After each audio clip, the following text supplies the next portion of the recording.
Salutations, Agent of Doom. Welcome to Podcast of the Storm, with social awkward outcasts, crazy weirdos, and all about nerds convene to talk and debate all things pop culture.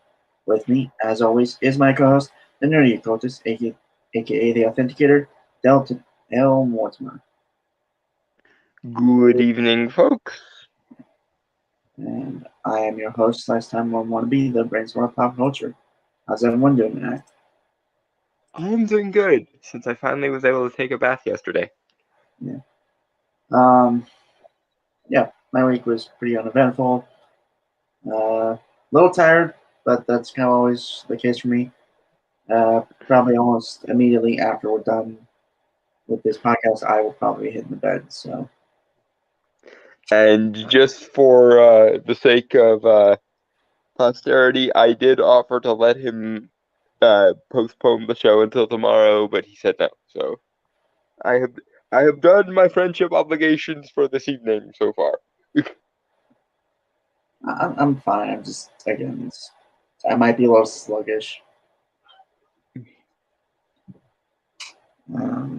Anyway, might be a short night. Not entirely sure. We got 3 topics instead of our usual 4, simply because couldn't find a 4th.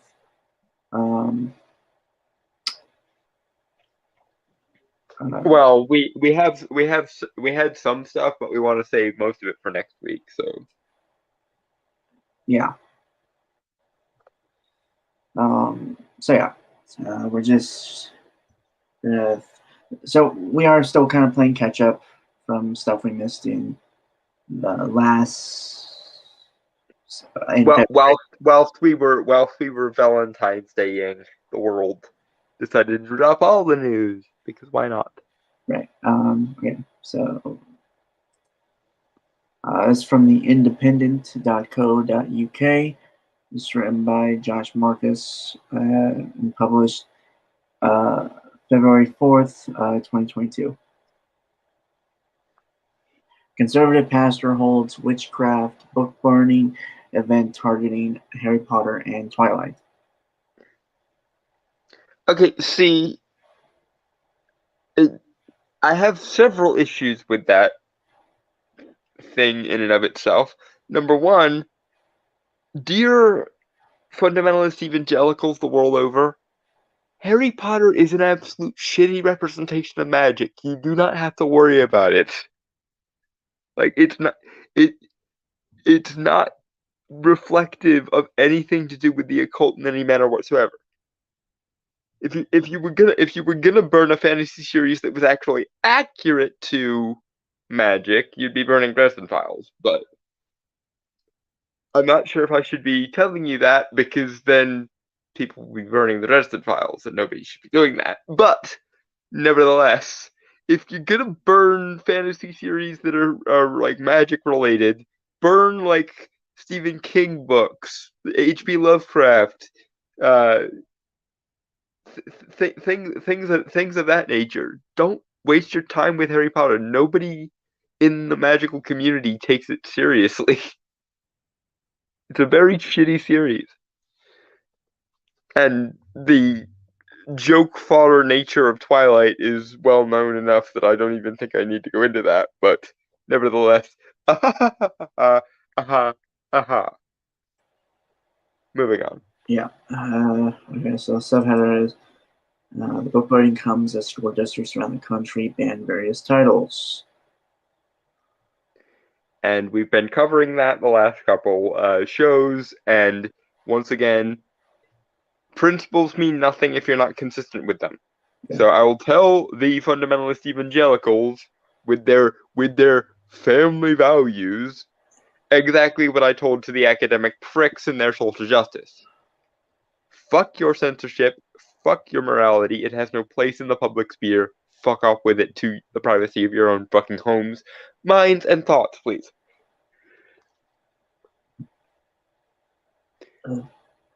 Yeah. Mm-hmm. As debates around book banning and son of a bitch. Hmm?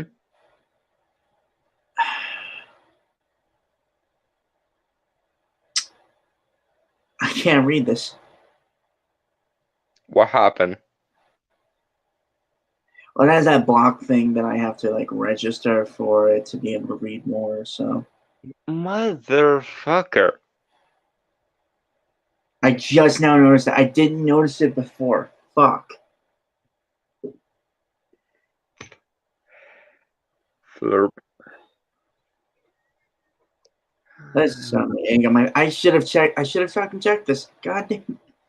Fuck. You need to update your computer or get a VPN or something. No, it's not me. It's the website. Like I cannot. I'd have to register to the website. That's why I'm saying get a VPN. That way they can't track your IP address.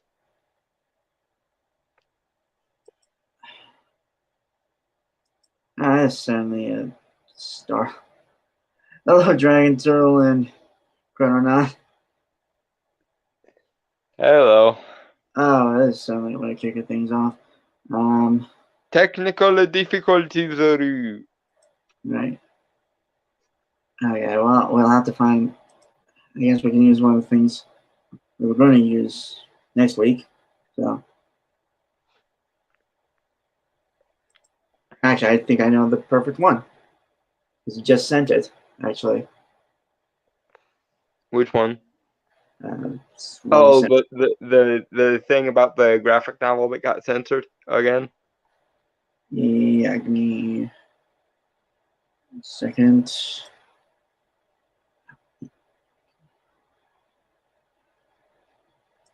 And I will copy and paste things next week, so we will pass judgment on this literal witch burning bullshit next week, as and when it can be a thing.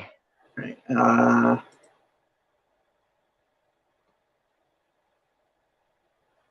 right, Dragon Turtle. I suppose that's digital criminal walking into a brick wall. Yeah, basically. Ironically, our discussion of censorship has momentarily been censored by the powers that be. And thus, I present my middle finger. Right. Also, speaking of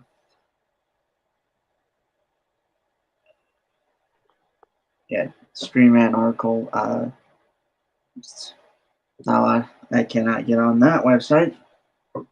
Hey, vey. I guess we can do the JSG one. Yes. Right.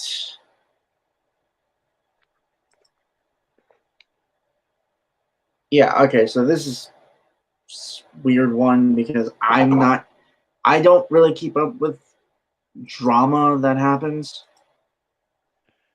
Hold on.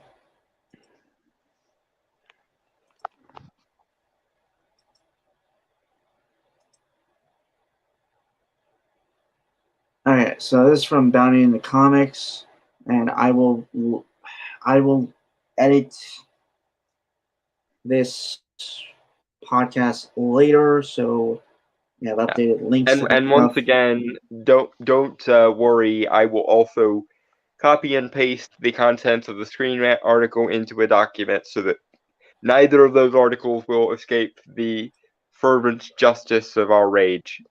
Right. It Yeah. just Okay. it just will be postponed for another week or so. Or actually, no, it probably won't be next week, but it will be the week after, maybe, because we already have most of the stuff for next week already panned out. Yeah. The revolution will be paid for. Jackto. Yeah. So this is from BatmanInTheComics.com. It was written by John Trent and published March 23rd, 2022. Okay. So YouTuber Just Some Guy claims Americans accepted institutionalized child sexual grooming when they began accepting Christ as their Lord and Savior.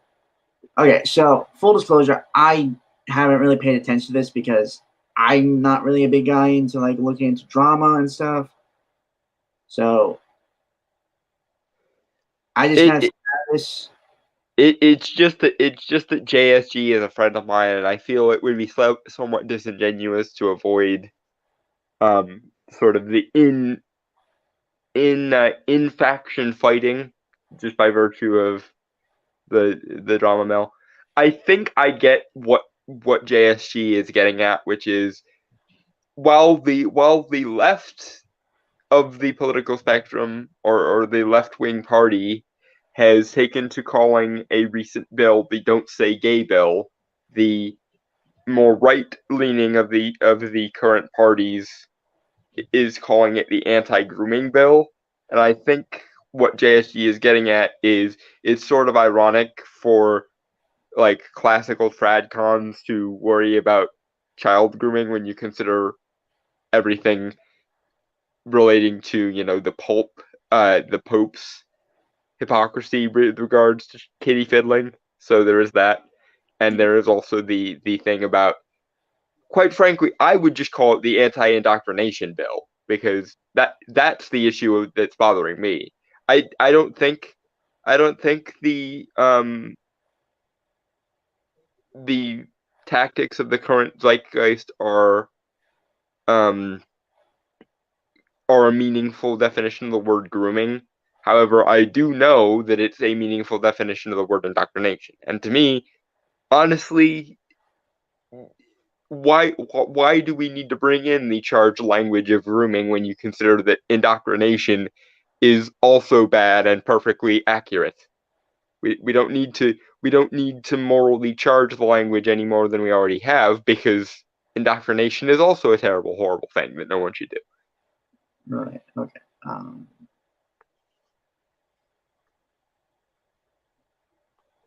Yeah, I don't really have anything to say. So, did I read that? To a question asking when it became normal to accept install. YouTuber Just Some Guy recently responded to asking when it became normal to accept institutionalized child sexual grooming. Twitter influencer Ian Miles Chong, or Cheung, fuck, I don't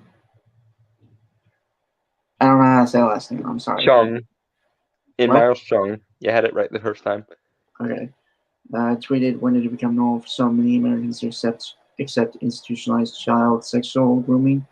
Just Some Guy responded when they began accepting Christ as their Lord and Savior. Okay, that I think that's just him being a little bit flippant and a little bit sarcastic. And again, I think I just explained where he's coming from with that. The idea being, if you have such a problem with grooming, then why are so many of you tradcon types so cozy with the Pope and his zeitgeist?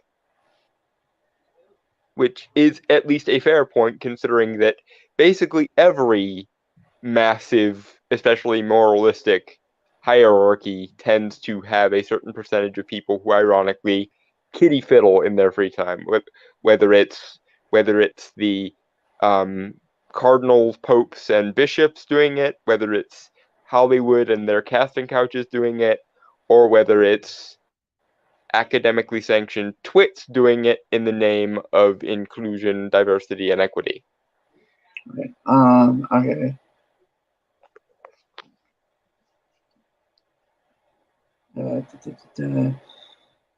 Dragon Turtle, I respond with name one major organization, government, company, organized religion, etc. Doesn't have this going on. I think Epstein proved this to be the case. So if you blame aside for it existing, best blame everything. As for the indoctrination thing, if that is your definition of indoctrination, then you might as well let them grow up in the woods.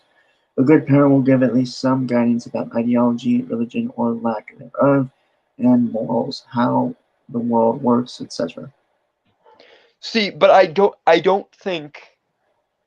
think you should expose children to organized moral codes. I think you should um you should inculcate them into universals as much as possible and wait for them to reach the age of reason if you want to discuss like large scale overarching frameworks. Like don't raise your child as a Christian, raise them blank, raise them neutral, and then when they come of an age where they start asking religious questions, then you offer them whichever variety of salvation you feel is the most applicable or comfortable or whatever. I see. I'm weird with regard to this. I don't think we should baptize children because baptism in the Abrahamic religions, especially, is the acceptance of a covenant, which is a bargain between the followers of Abraham or the children of Abraham and their deity. And just like children uh, are not considered viable to sign contracts, they shouldn't be forced into being baptized because it's basically earmarking their souls for a deity that they have not the mental wherewithal to accept or reject. So my solution is raise kids as neutrally as possible and then wait for them to reach the age of reason with regards to moral, philosophical, or religious discussion. So that they can actually engage with what's being offered to them and accept or reject it based on whether it makes any fucking sense. And this goes for both secular and religious education. By the way, you shouldn't be inculcating them into gender ideologies either. You should be, if anything, the discussion should be these are the available philosophies, not this is the one true philosophy that you must all follow, and if you don't follow it, you're either uneducated, stupid, or immoral. That's the difference. Mm. If you want to talk comparative philosophies or comparative religions, that's one thing. But you should not be teaching them this is the one true faith, whether it's a secular faith or a religious one. Period. Mm-hmm. So, Giant Turtle, are you going to blame almost every American family for indoctrinating their kids into a disbelief of magic? Ed says it's because these folks say they knew they were whatever when they were 5. Now I'm of two minds on that because looking back on my own mind, from the rear view mirror here, given my preoccupation with certain people in my elementary school, i.e., I basically did to other boys what is very cliche for young boys to do to young girls, i.e., kind of the pulling of pigtails, chasing around the playground kind of thing. And in retrospect, it was fairly obvious that there was some leaning towards being gay eventually in my young makeup. That being said, I was not ready at the time to come to terms with this, and I'm grateful that circumstances conspired to allow me to come to this realization on my own. So, while I might be an example to the contrary of this, you shouldn't be teaching kids about sexual ideologies any more than you should be religious or moral ideologies. Let let them grow up. Let them grow up in as safe and as neutral an environment as you can, and then when they come up with the questions of their own accord, then you inform them these are your options. or these are the options that our family has followed, or these are the ones that make sense to me. I don't know if they'll make sense to you, but here they are presented, and so on. And that's the other thing. If you're going to let your children read holy books of any kind, or philosophical texts of any kind, you should give them as many options as possible so that they can actually make a free and informed choice when they eventually reach the age of reason.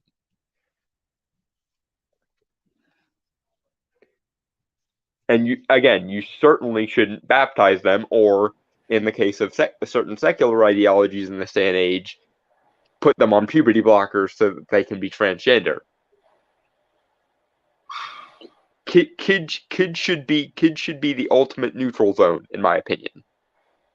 Your child is not a Christian; they are a child of a Christian family. Your child is not a Muslim; they are a child of a Muslim family, and so on and so on and so forth.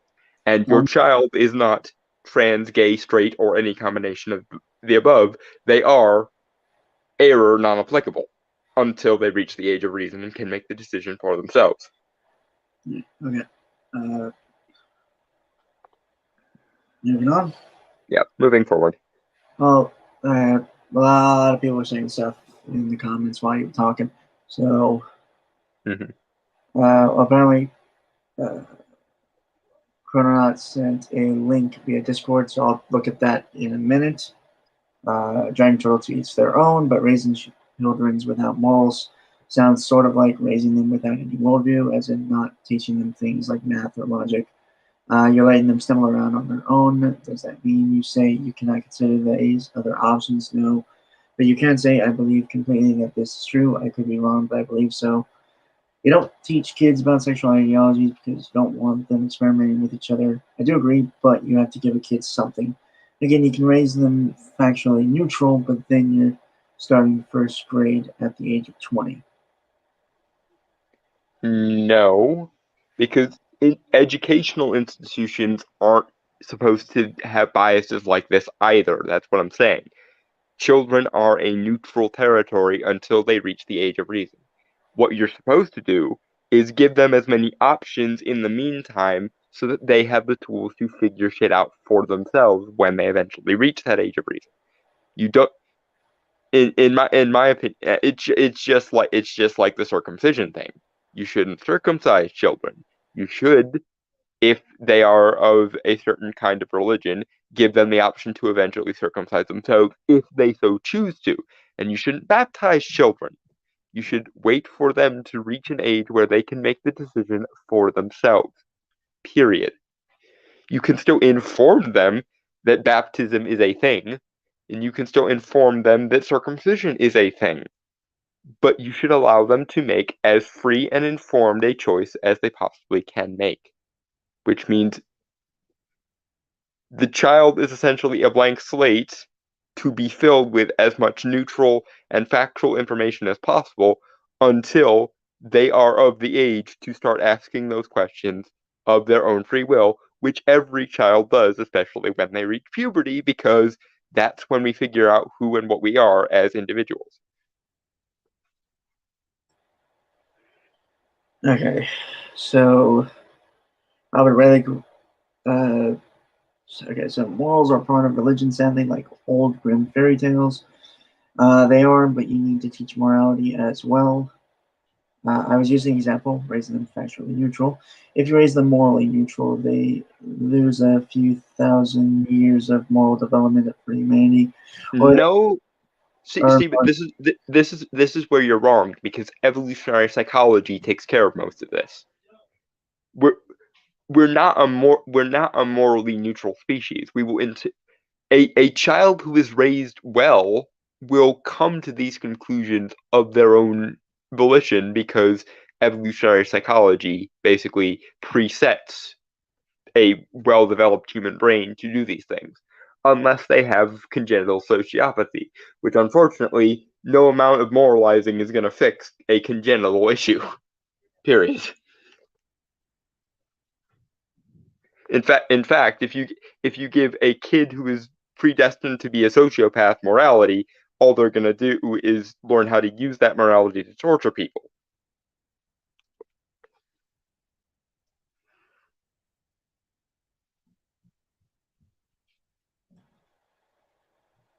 So moving on, or Yeah, moving forward.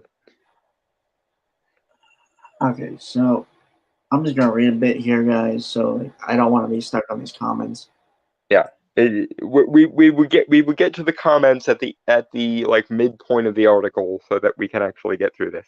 Okay. Because with so many people watching recently, it's kind of messed up our mojo in the sense of like getting through articles. So we'll from now on we'll start doing it like at the beginning of an article, at the midpoint of an article, and at the end of an article, just so we can actually move through things. This tweet came after just some guy shared his opinions about Florida's parental rights in education bill, which has been described as an anti-grooming bill by Florida Governor Ron DeSantis. Press Secretary Christina Pushaw tweeted, "The bill that liberals inaccurately call Don't Say Gay would be more accurately described as an anti-grooming bill." DeSantis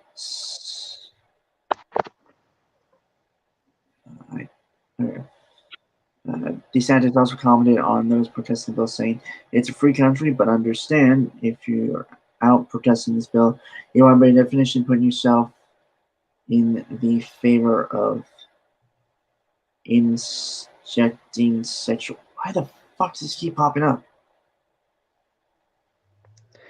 I genuinely think it might be that your computer needs to be updated. Okay, you are by definition putting yourself in favor of injecting sexual. God fucking damn it.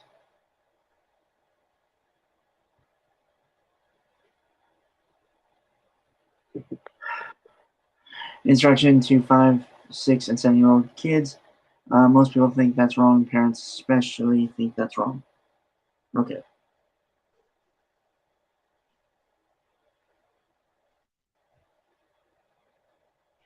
Anything to say to that, Don? Again, I don't think it's useful to call it the "Don't Say Gay" bill because that minimizes the actual thing being objected to.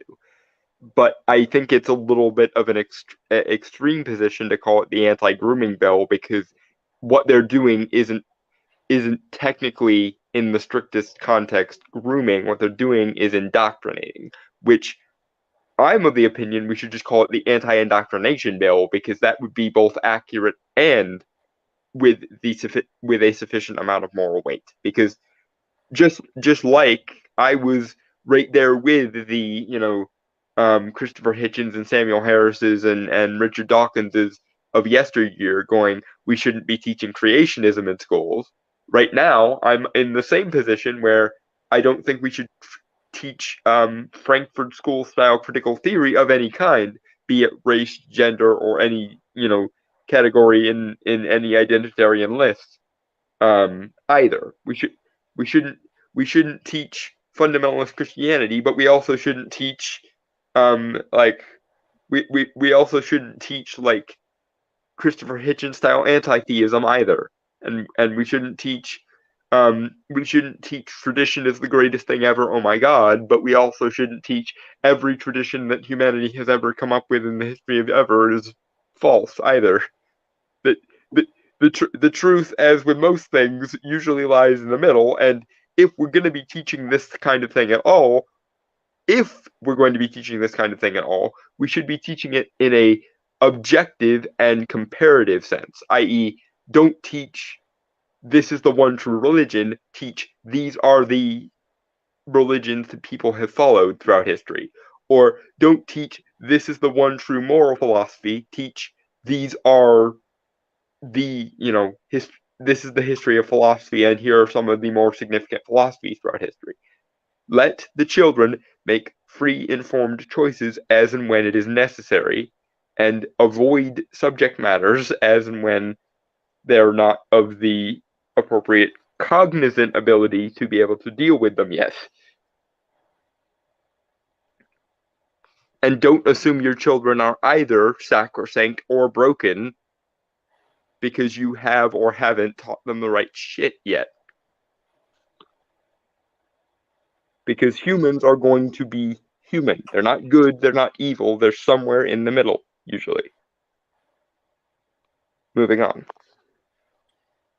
The bill HB 1577 states in part classroom instruction by school personnel or third parties on sexual orientation or gender identity may not occur in kindergarten through grade 3 or in a manner that is not age appropriate or developmentally appropriate for students in accordance with state standards.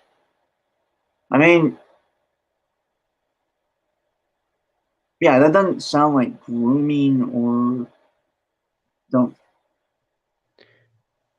Yeah, again, the issue at hand is not grooming or you're not letting them say gay. It's our kids are currently being indoctrinated into a ideology as though it is the one true and unavoidable ideology. And no matter which ideology you substitute in there, the answer is no to that. Unless you're talking about like humanistic pluralism, in which case I would say, okay, sure, but keep it as limited as possible. Like if you're talking about in the like comparative academic objective sense, then sure, but even then, maybe don't overwhelm the poor buggers' minds with it just yet. Like by the time they're in middle school, if you want to give them a comparative religion course or a comparative philosophy course, then I say have at it. But elementary school might be a little bit early unless you're talking about the very, very basic, like, here is how you do critical thinking exercises and so on.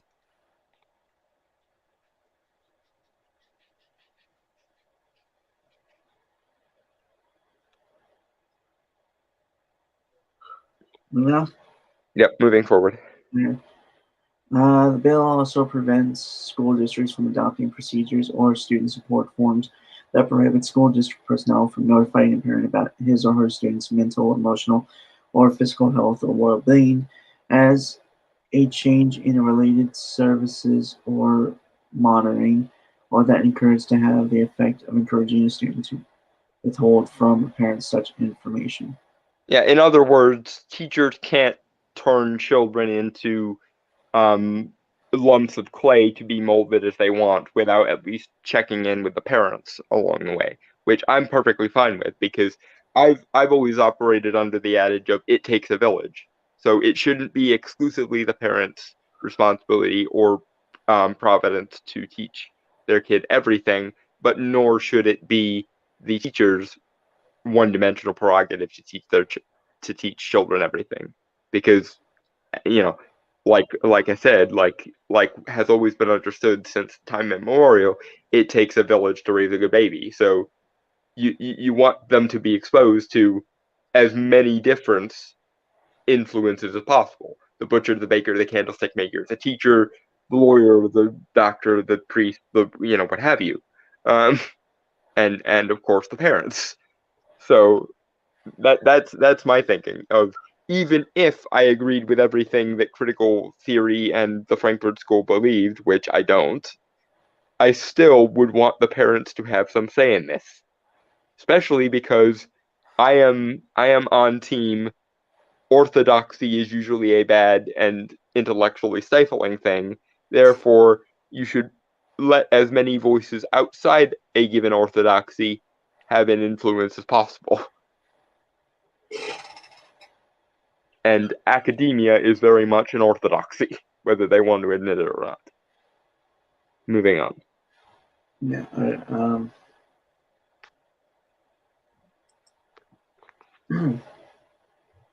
Fuck, I'm tired. All right, so the bill also requires each school district to notify parents of each healthcare service offered at their student's school and the option to withhold consent or decline any specific service.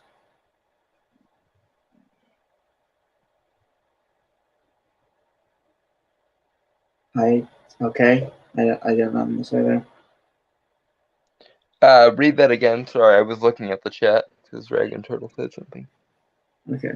The bill also requires each school district to notify parents of each healthcare service offered at their student's school and the option to withhold consent or decline any specific service.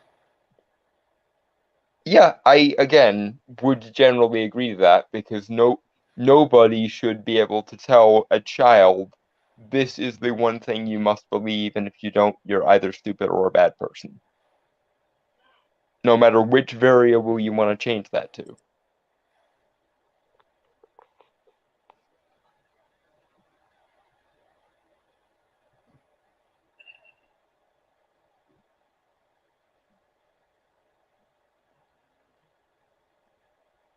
I just now saw that one.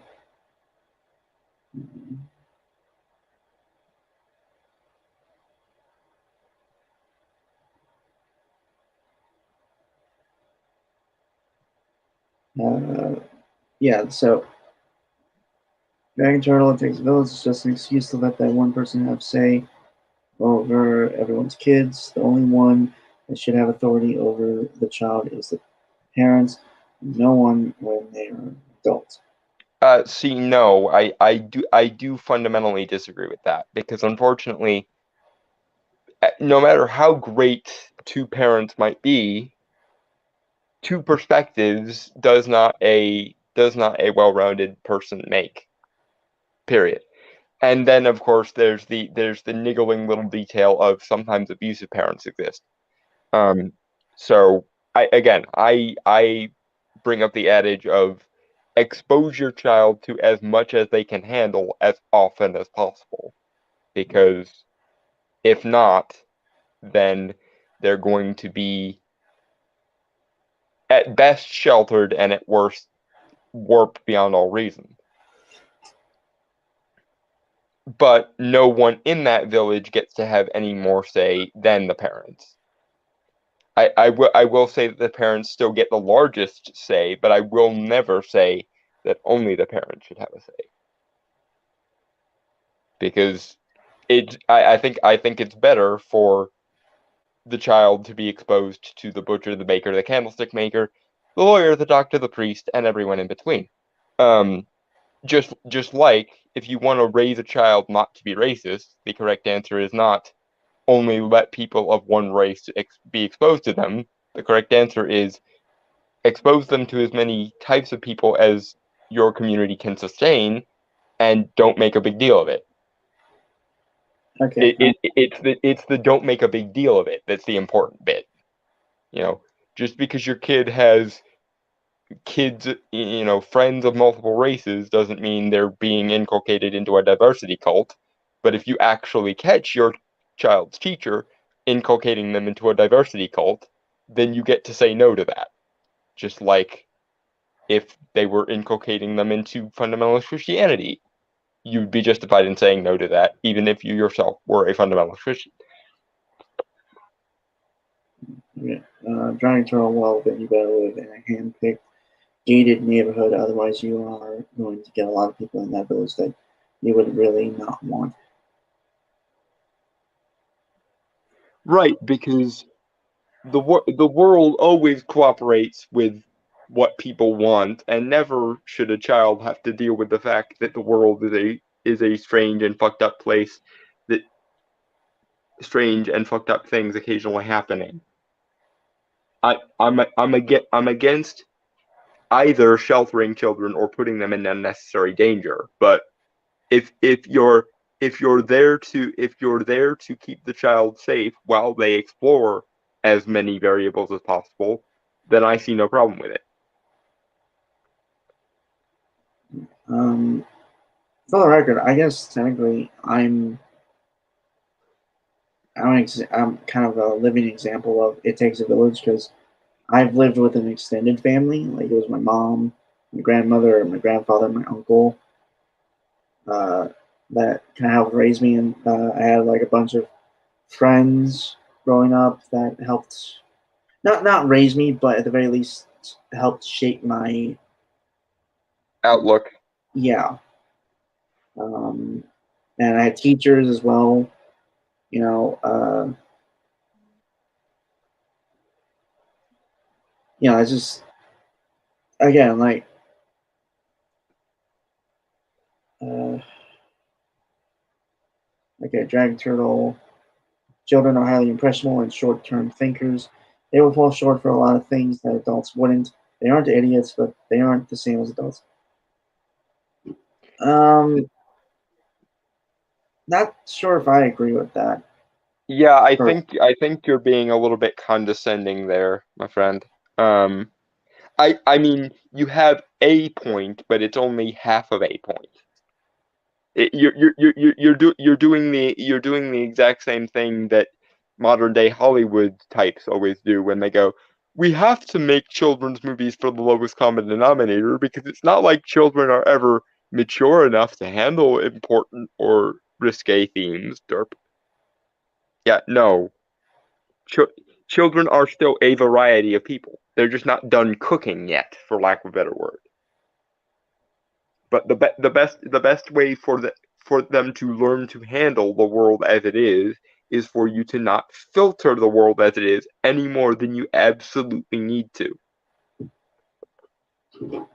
uh, Dragon 12, this is how you get kids who are sleeping with anything that moves, taking drugs, joining gangs, etc., and regretting it in their 30s, 40s, or maybe. No, this is actually how you get the exact opposite of that.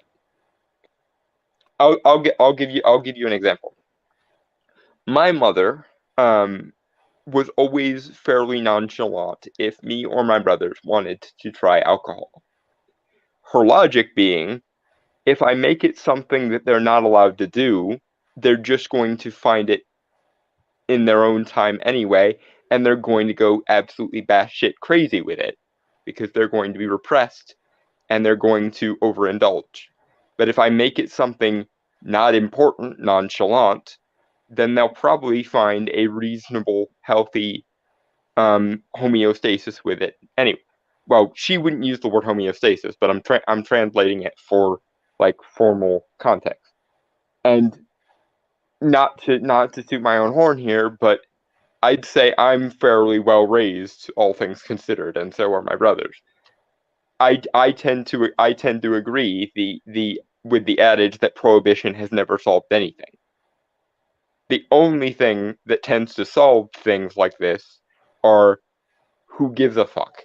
The approach of as long as you can maintain your own sanity in the interim, then who gives a fuck what you do?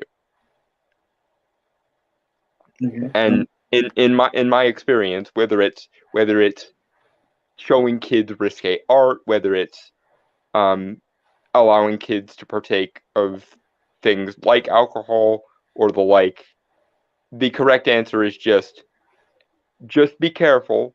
Don't don't mess up, and I'll be here if you need to pick up the pieces, but try to be reasonable and use your own discretion.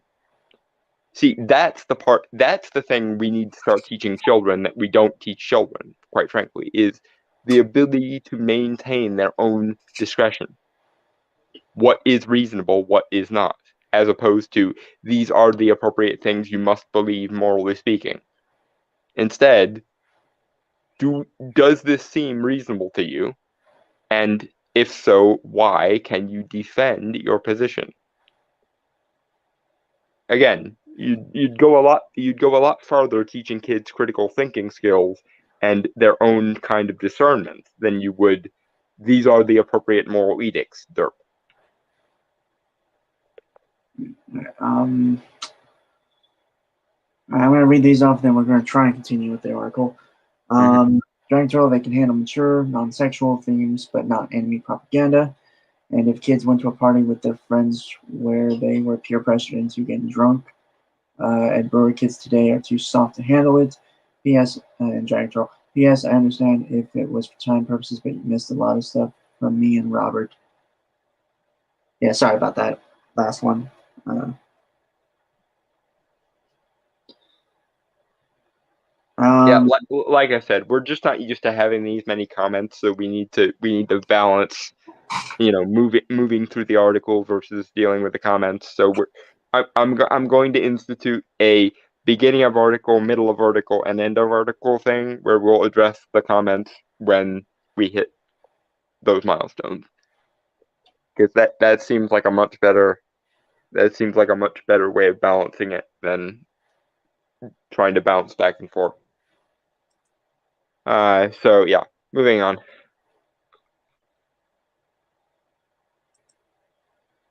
Right. Okay. Fuck's sake.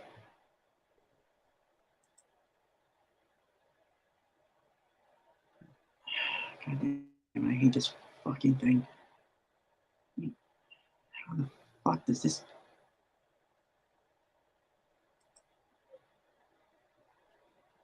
Technical difficulties again? Yeah. If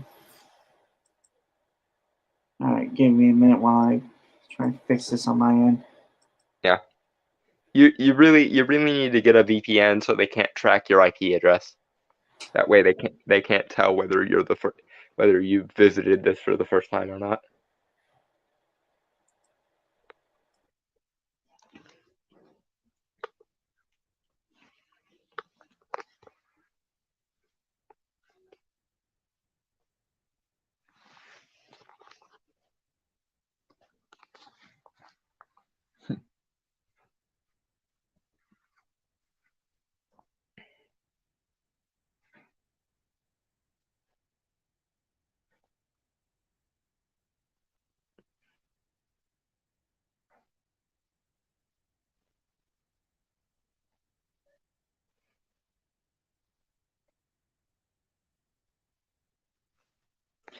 There is also the DuckDuckGo browser that we could use, but we'll try that in future because I don't know as we would get the hang of it right on air. We are sorry for this round of technical difficulties. We will hopefully resume your regularly scheduled podcast in some kind of short order here.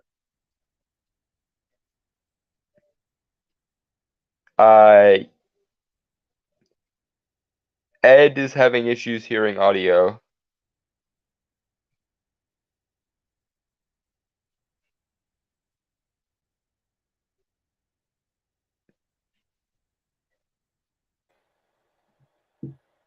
I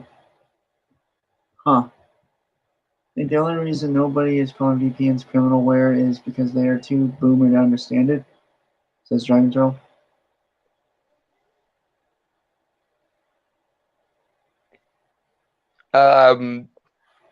It it's possible that that's the reason why. The powers that be are fortunately very behind the times because they're still in the old paradigm and they haven't caught up on the new one yet.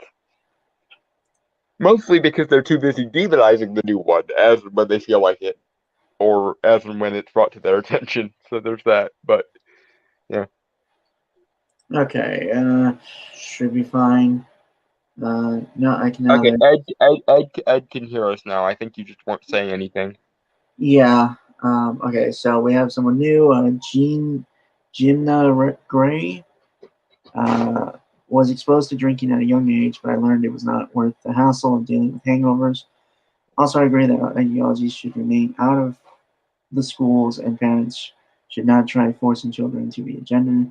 Child will figure that out on their own. Studies show biases are taught. Sadly, they are not.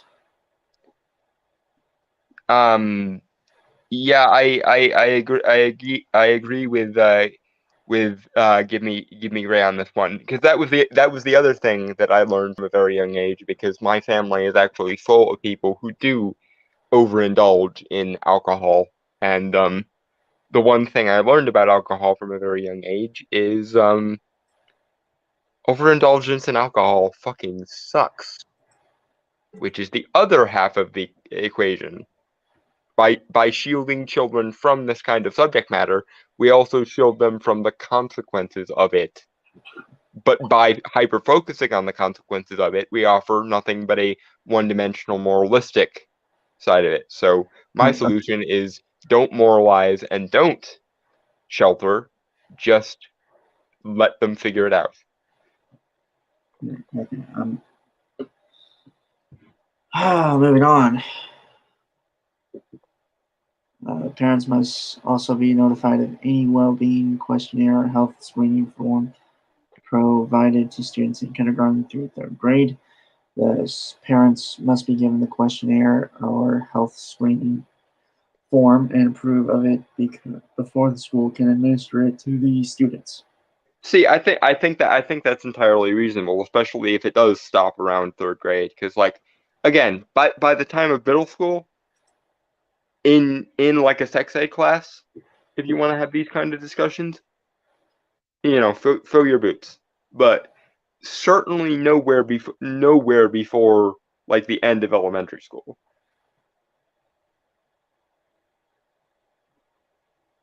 Okay.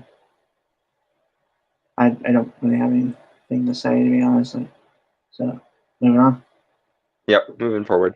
Okay. If any of these provisions are violated, the bill provides a method of redress for parents, beginning with the school district and escalating into a full-blown lawsuit. Um, Also reasonable. I mean, especially if lawsuit isn't the first port of call, because there are degrees of gray area here where, like, if you just tell children that gay people exist, then I don't think that's any more harmful um than every Disney movie, especially the early ones that kids tend to be exposed to, ends with the prince kissing the princess. If just letting the kids know that gay people exist um, is bad, then, or inculcates them into the cult of gay, then every Disney movie ever made where a prince kisses a princess is probably a inculcation of the cult of straight. Now, the correct answer to that is neither of these does either of those things, but them's the rules. Like, if you want to show kids Paranorman, then by all means show them Paranorman. Paranorman's awesome. But yeah, if you're trying to convince children that they have gender dysphoria, or that some other kind of dysphoria they have is actually gender dysphoria, like, for example, if you try to convince autistic kids that what they're experiencing is actually gender dysphoria, then you are a twat, and nobody below the age of 13 at a minimum should have anything to do with gender reassignment of any kind, frankly.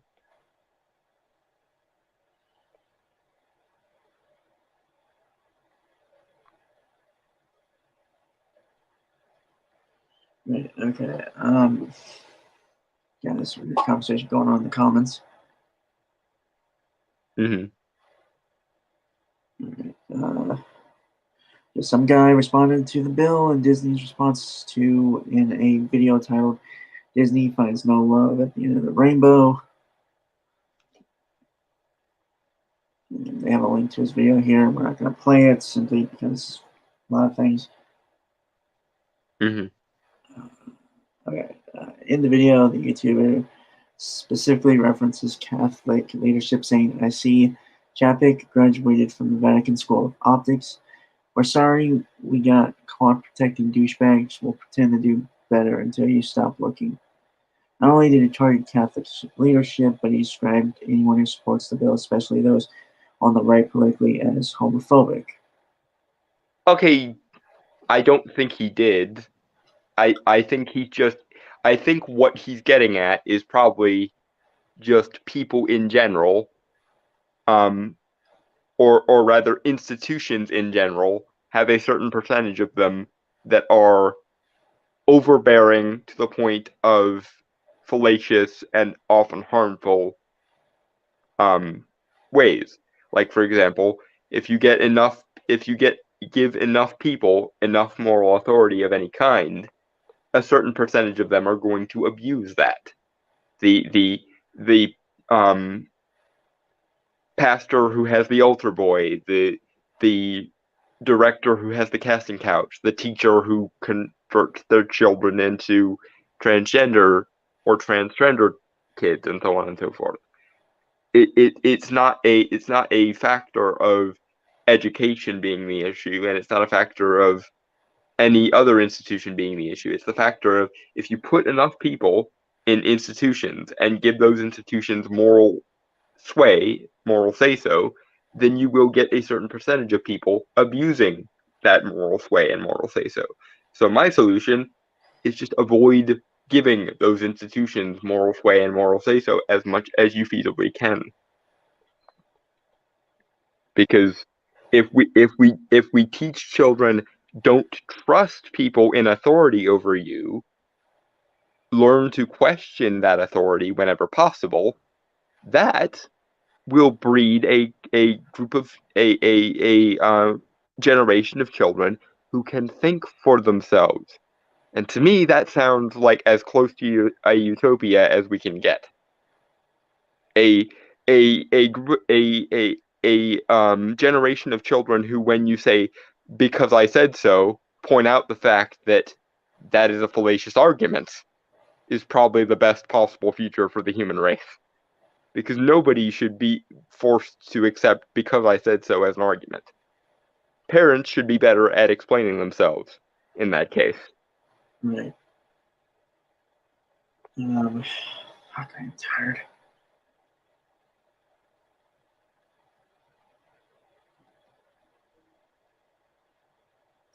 Okay, moving on.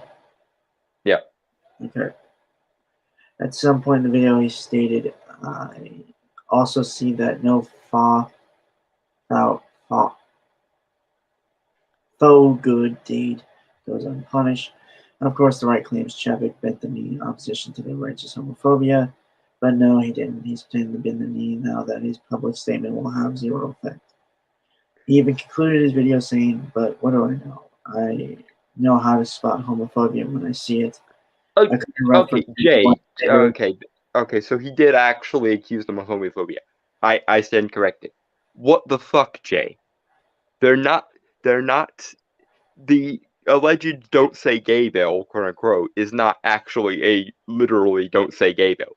No, nobody is whining about, I don't know, third graders watching Paranorman on a movie day or something close to Halloween or something.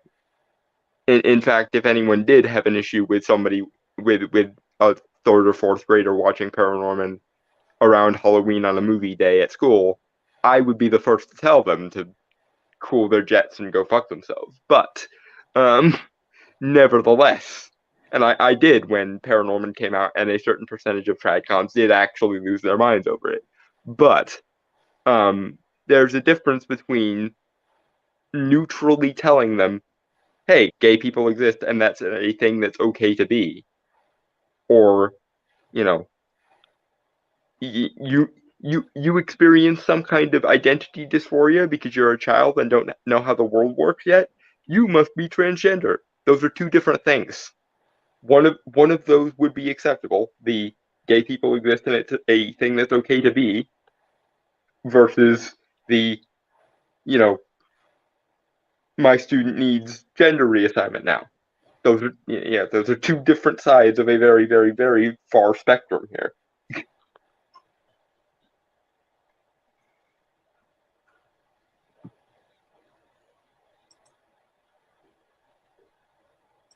Okay.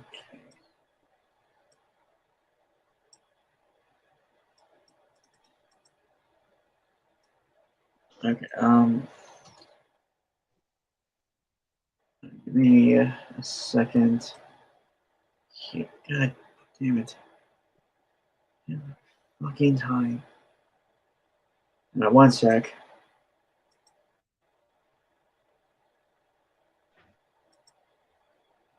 Yeah, I don't know what is up with this thing. Yeah. Step 1, reboot your computer. Step 2, get a VPN.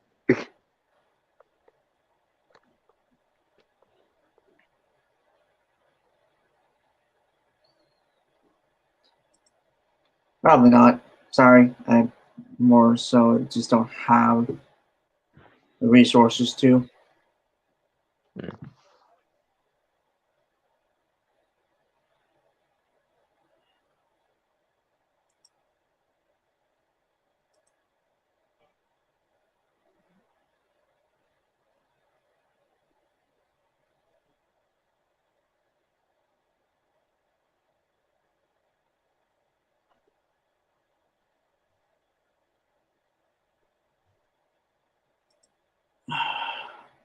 Okay, well, we are kind of at the midpoint, so Yeah, let's run down what people have said in the comments since we last checked. okay.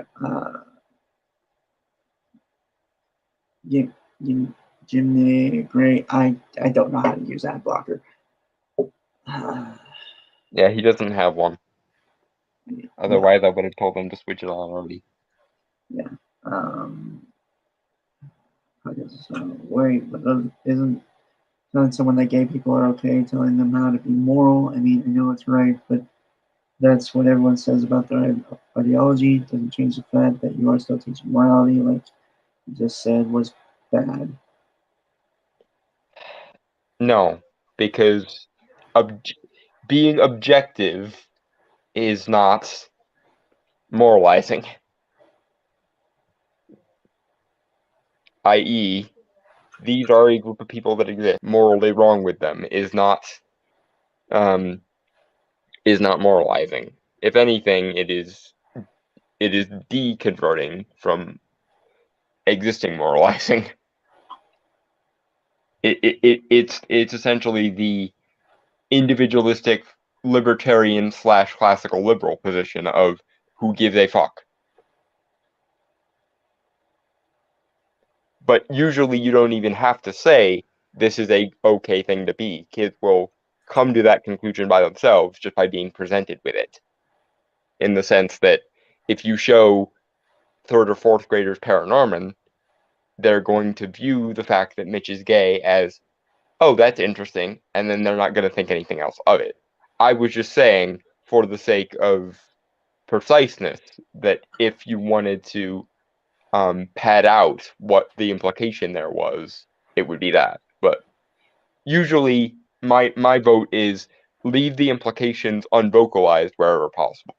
I.e., don't say it's an okay thing to be. Just show them here are gay people, they exist, and then draw your own conclusions. Essentially,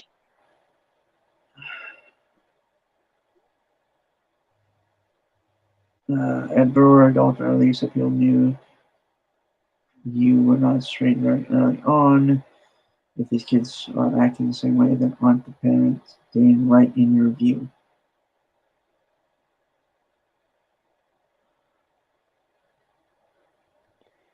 no, because again, children should be the neutral zone of ideological and moral instruction where possible.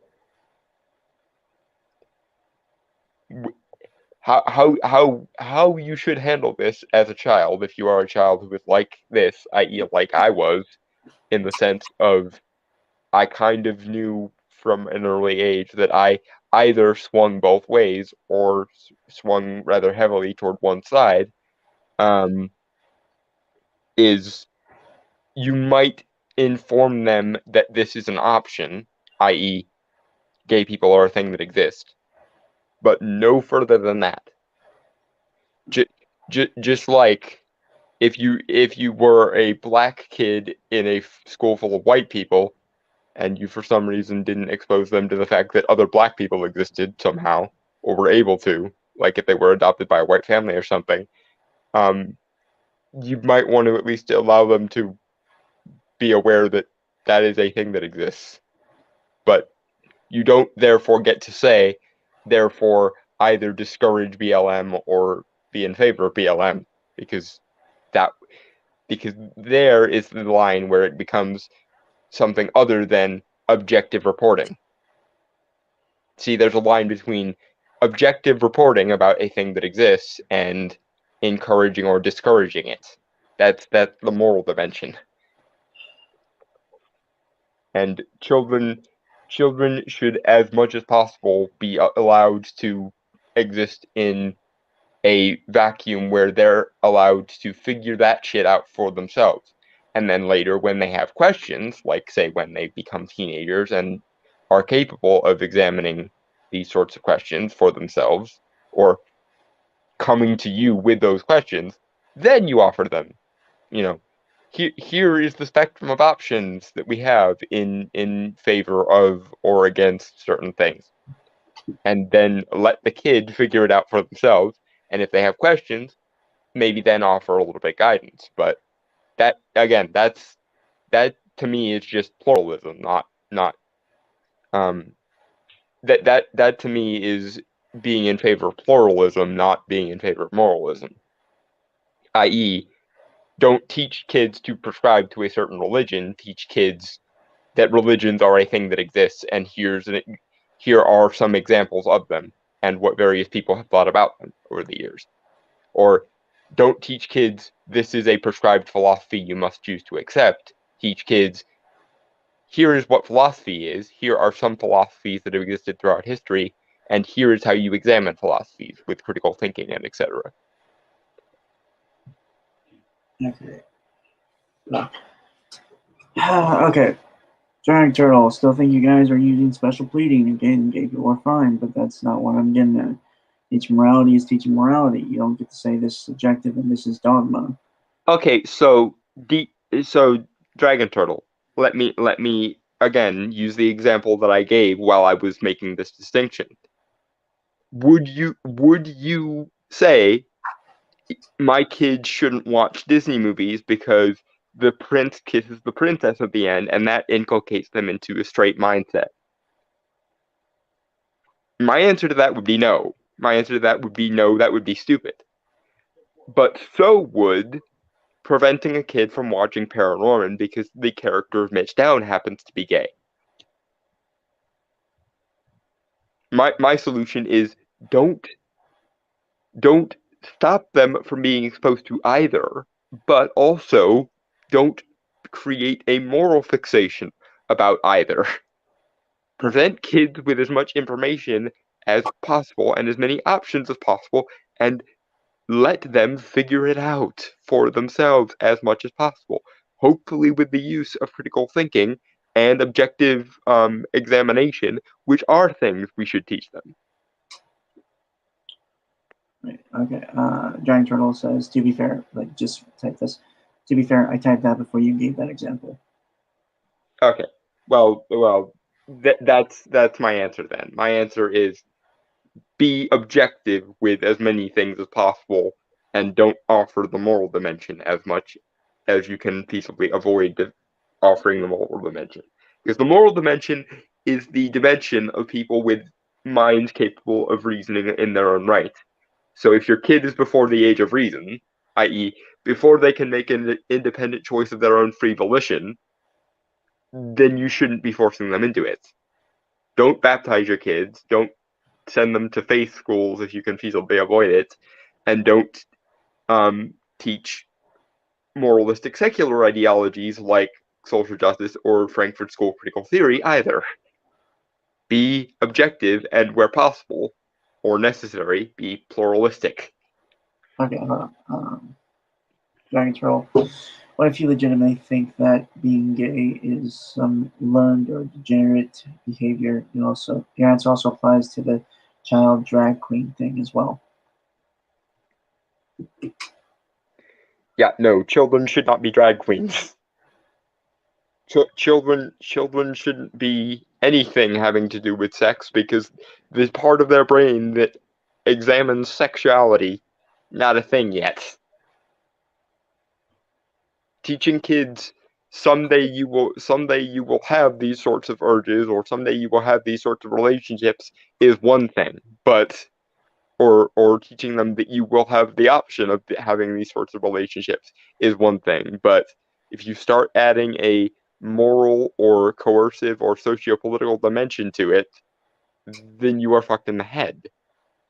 In fact, if I had Infinity Stone level power, my answer would be don't put kids in beauty pageants either. I think that also inculcates them into an ideology of morally and socio-politically charged gobbledygook that they don't need. Okay. Okay.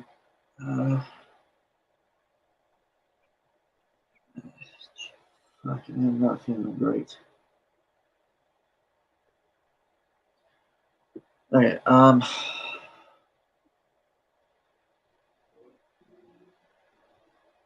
Okay. Fuck. Yeah, oh boy. Okay, I'm gonna read the last comments that have appeared right now. Just so we can get back to the article because it's the first article, and I would like to get to the other stuff because I feel like this is really getting heated for some reason. Well, it's a complex topic, and like I said, we're just not used to having these many commenters. Is the thing. Right, okay. Uh, Jim Gray, by teaching children's differences as they do now and dividing culture with by by teaching children differences as they do now and dividing culture with inclusive language, they create a decision. We are Americans, not German Americans, Chinese Americans, etc. For there only see differences if physical or if pointed out. By using inclusive language, you create us versus them mentality. Genderology should not be forced down anyone's thoughts.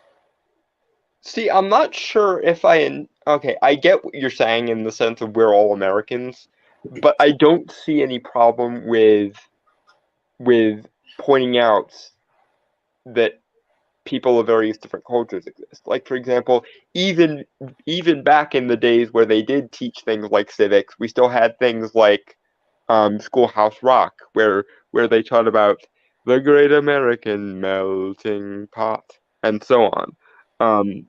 So I don't think it, especially not in like a history course. Like if you're teaching kids about you know the emigration of people to Ellis Island in the early 20th century, I don't think it's wrong to talk about the phenomena of like little Italies or Chinatowns or things like that. And if you want to bring in the part that's actually relevant to kids, like for example, if a kid is from a Chinese American family or a Italian American family, and you want to have like a show and tell thing where they talk about their different cultural things, I don't see any problem with that. The issue is if you start going, the white supremacist capitalist patriarchy oppressed all of these various people. That's an ideological construct and therefore is an inadmissible part of the discussion. If you're talking about history in as objective and neutral a context as you can, that would be one thing. But if you start ideologically shaping the history you teach so that kids take away a certain message from it, then there's the door and fuck off, basically.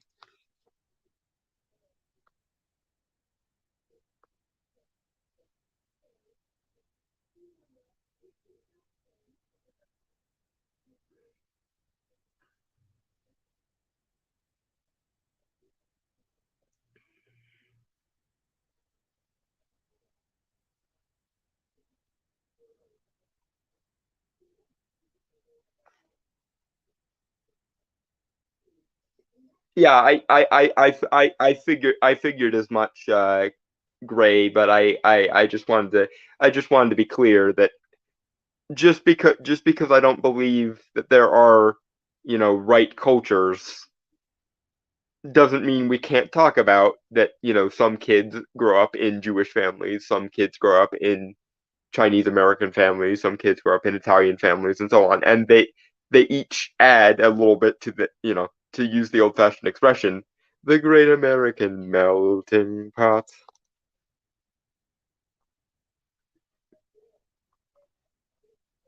Did Brainstormer leave again?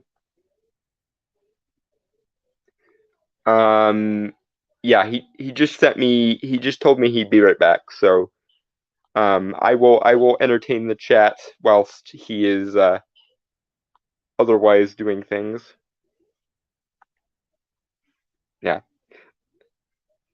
but to be clear, Gray, I didn't think you were disagreeing with me. I just wanted to clarify for the sake of clarity that my position is, yeah, don't teach kids ideologies, but also don't shun the circumstantial differences between your average, WASP American kid versus, the various other subcultures that an American kid can exist in.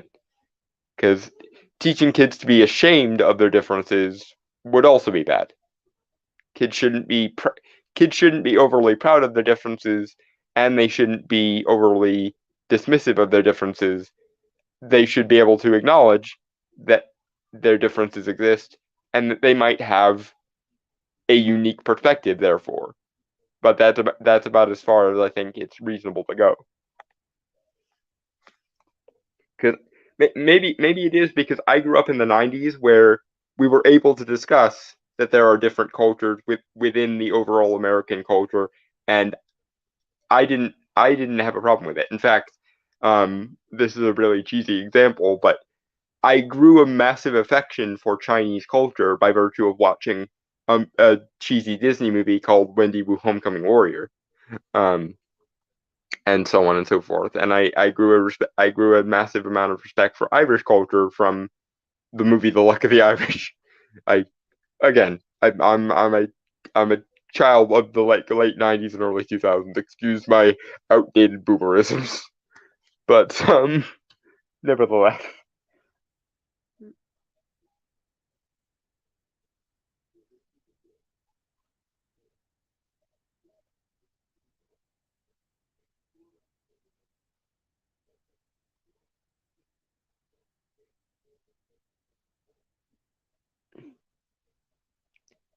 Yes, it very much was a pre-communist Chinese culture. In fact, whenever we cover anything to do with China on this channel, I usually say, in the name of the people of China, fuck the CCP, because imperial and pre-imperial China is an amazing culture, and I fucking hate the CCP for stifling the otherwise amazing Chinese culture.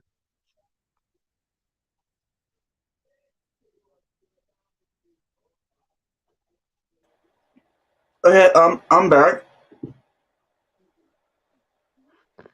Uh,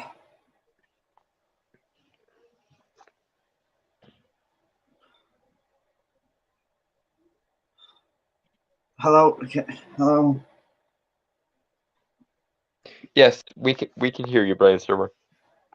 Yeah, sorry. I'm not even gonna fucking lie. I just vomited. Okay, we need to end the show then, and we'll No, pick it no, up I'm tomorrow. fine. It's just fuck. I don't know. Like I think it was the bratwurst I ate. I don't think they. Okay, I'm gonna ask this again because I did give you this out before we even started. Are you sure you're okay? Yeah, no, I'm fine. Fuck, I was just. I don't know, man. I don't. I think they didn't mix well with like some of the things I ate earlier today. So Okay. Well, I'm, if I'm it, fine it now. I'm fine now. okay, It just okay, it just if you need to go lay down, we can always pick this up tomorrow. It kind of seems like the world is conspiring against us today anyway. So no. I'm. it I think I'm good. I think I'm good for now. I'm just. God, it was. I mean, it wasn't like I don't know. It was relatively quick. I just honestly, I got up to like take a walk because I've been sitting in this chair for like 2 hours. yeah, okay. And then I felt like I had to vomit. It wasn't.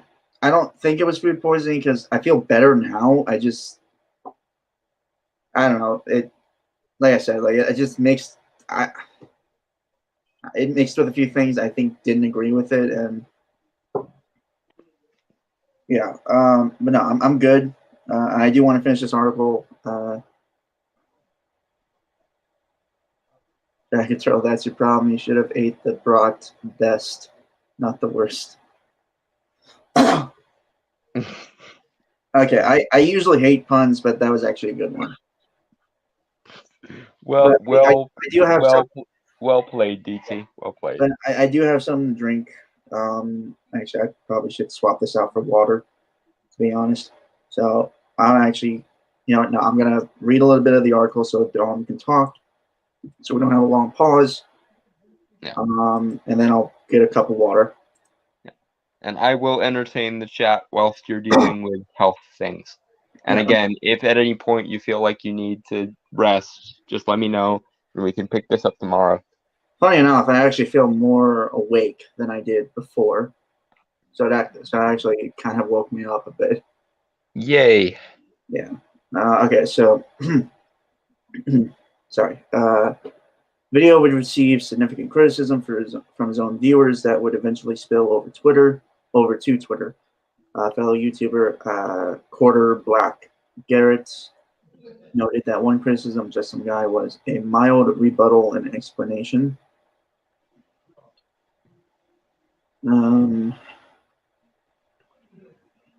Okay.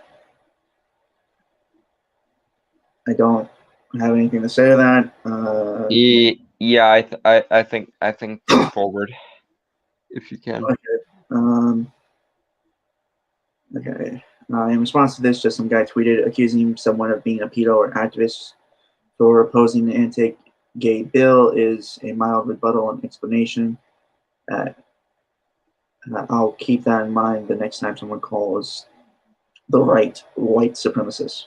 Okay, yeah, that's I'll be right back. if somebody actually accused him of being a pedo, I'll just say this right now. Just Some Guy is a friend of mine, and he's been a friend of mine for a very long time. Dude's nowhere in the vicinity of a pedophile defender of any kind whatsoever, and never has been. I think he just doesn't fully understand what this bill actually says is probably the thing. Because it's not homophobic.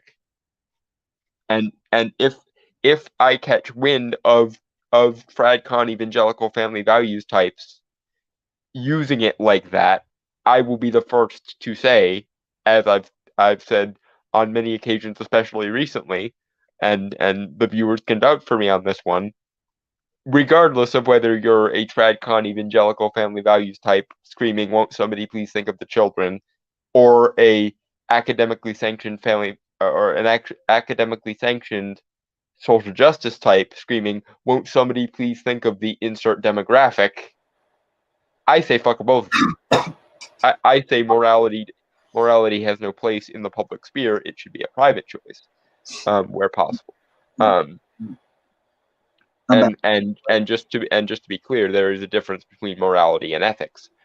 But there is so far no evidence that anyone is using the alleged "Don't Say Gay" bill as an excuse to ban movies like Paranorman or Onward or any of the other movies that barely, very loosely reference those things. And if they do, then they will have me to answer to, but they have not yet. So we have to take the bill as it is presented, and the bill as it is presented is specifically against indoctrination. And I agree with you, JSG, that the anti-groomer bill is a bad name for it, because what they're doing is not grooming necessarily. What they're doing is indoctrination. I would say let's split the difference and just call it the anti-indoctrination bill, because it's both accurate and substantive. Okay. Fuck. All right. I got my water, so I'm better now. Mm-hmm. So it is a little sore, but I am moving forward. No, okay. Sorry, actually, I just read that. So moving down.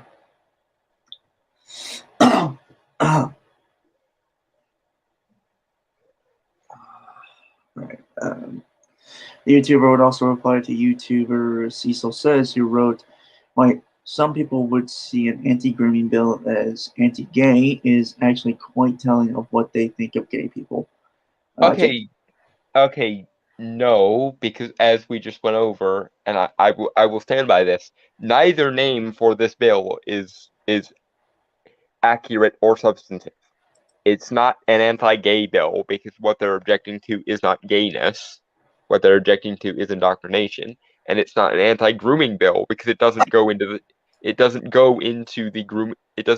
dimension of grooming. It goes into the dimension of indoctrination. just split the difference, both of you, and just call it the anti-indoctrination bill. Everyone would be happier if we could just stop with the morally charged language in either direction and just call things what they fucking are, objectively. Okay. Okay. God damn it. Alright, so Dragon Turtle. Well, actually, hold on, sorry, I missed Ed Brewer's comment. But JSG is a good researcher, and this is a 2-page bill. He knows, Dragon Turtle, and that you can't call every Christian on the planet an accessory to child molestation any more than you can say every taxpayer. Yeah, no, his initial point, I think, was a joke. I will give him that. The point he was making, and I will defend him a little bit here, is that every significant institution on Earth has a significant proportion of kitty fiddlers, which to me says more about authoritarian power structures than it says about any one particular ideology. But I don't think I do think it's inaccurate to call it an anti-grooming bill for exactly the same reason as it's inaccurate to call it an anti-gay bill. It's not anti-gay and it's not anti-groomer. It's anti-indoctrination. And if we could just all agree to call things what they are instead of morally charging the discussion by calling it one thing in one direction and another thing in another direction, we would all be much saner. Okay. So Chronaut, I think it is a matter of frustration from the issue with the lawyer stream, emotional arguments mixed with facts, and he was hit hard. Yeah, I'd agree with that. I think he's just feeling cornered and attacked, and nobody's actually trying to explain things to him in a reasonable way. They're all trying to accuse him of things like pedophilia defending, and it's just not true. The man is a very sensible black guy from Chicago. He's not a pedophile defender. I've known the guy for several years. He's never once defended anything relating to pedophilia, and he probably never will. I will stand by my friend in regards to this point. But he is also wrong about the Don't Say Gay bill being homophobic because it's not actually a Don't Say Gay bill. And the second I catch wind of the TradCon evangelical family values types using it as such, I will be right there criticizing it along with everybody else, hopefully. And if no one else wants to join me in that fight, then so be it. I will still be consistent with my principles. But nor will I go right ahead and call it an anti-groomer bill because I don't think the word groomer is accurate enough. I think it goes too far in the other direction. I think it's sensible and accurate to simply call it the anti-indoctrination bill because that is what it functionally is. Moving on. Giant Turtle says, jokingly, of course, can you be sensible and live in Chicago? I think replace that with California, and then you actually got the question. Well, no. The correct punchline to that would be if he lived in Portland, Oregon, then I would probably have made that joke. Because I am convinced that no human being who is sensible, apart from Andy No, which just goes to prove how sensible Andy No is capable of living in Portland, Oregon. We need to like force Portland, Oregon to secede from the Union, and the entire the IQ of the entire nation would probably go up by 10 points. I agree. Giant Turtle, I agree if it was just HW stuff, but with things like Drag Queen Story Hour, I'd call that grooming. Giant Turtle says. I don't think so because I don't think any teachers are actually looking to engage sexually with their students. If there was ever any wind of actual pedophilia going on and it was sanctioned in the curriculum, then I would be calling it the anti-groomer bill. But as far as all things are considered, even Drag Queen Story Hour is just a alarmingly misused form of indoctrination. And please note that I said alarmingly misused. But just because something is an alarm and a scary and alarming version of something doesn't mean it ceases to be that thing. Okay, I think we only got a little bit left, so maybe Yeah. I'm not too sure. It looks like it, but all right. So yeah, I'm gonna continue a bit more and then stop and comment and recomment all that. So Yep. all right. Just some guy replied why some people would see mentioning gay people to kids as grooming is actually quite telling of what they think of gay people. Okay, if this were just telling people about the fact that gay people exist, I would agree with him. Unfortunately, the trick that JSG appears to have missed in this case is the fact that it's not the don't say gay bill, it's the don't teach gender ideology bill, if we want to call it something else that would be meaningfully accurate to it. Um, because nobody is, and I am certainly not against telling kids, for the purposes of even-handedness, gay people exist. In and I've already explained this several times, but I'm going to explain it again. If you can show kids Disney movies where the prince kisses the princess in every single freaking movie, and it doesn't count as straight indoctrination, then you should be able to show kids a movie like Paranorman without it counting as gay indoctrination.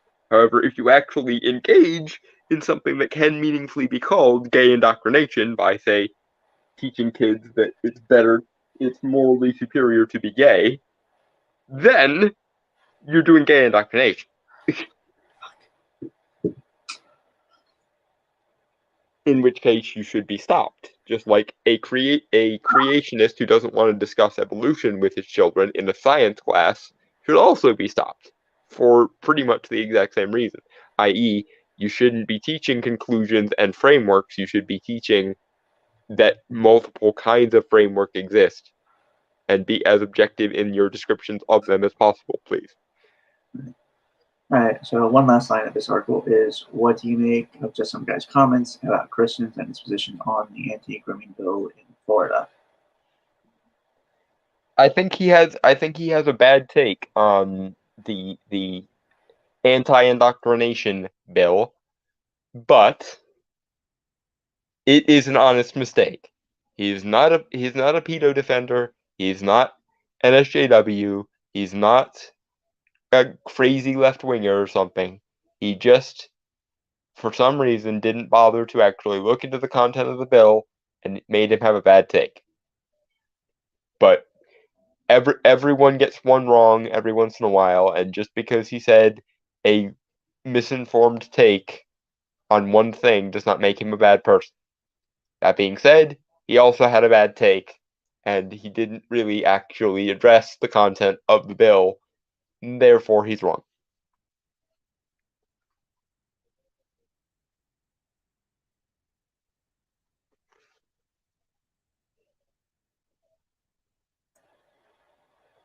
Okay, Dragon Turtle.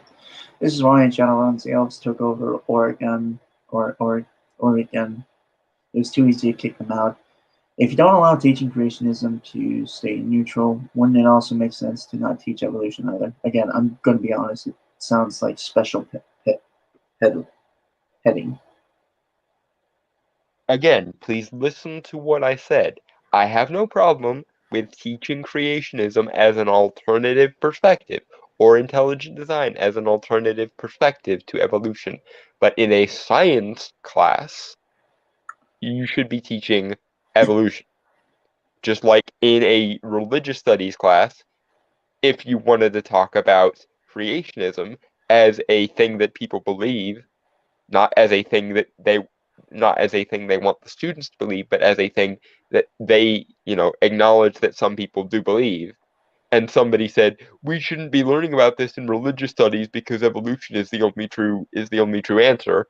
I would also be calling that guy out because that doesn't make any fucking sense. I'm saying keep the subject matter you're teaching equivalent equivalent and relevant to the subject matter that's actually being discussed at the moment. I.e., in a science class, evolution should be the thing that is primarily taught. And if you want to make subtle references to intelligent design theory or creationism, that should be left for a religious studies course. Or maybe if you wanted to have a module in the science course where you talked about like the history of science and talked about people's alternate perspectives, that would be one thing. But you shouldn't teach creationism as the primary mode of the creation of life in a science course. You should be teaching evolution primarily and leave the other two perspectives, the intelligent design perspective and the creationism perspective, as an also ran where possible, if at all. That's what I'm saying. Jack Turtle says, fair enough. Okay, yeah, I figured. I just Okay, I didn't want there to be any ambiguity in what he was thinking that I was saying. right, okay. You know as much as I do how much I hate special pleading. So if you're gonna accuse me of special pleading, you have to be very, very careful that you understood what I said.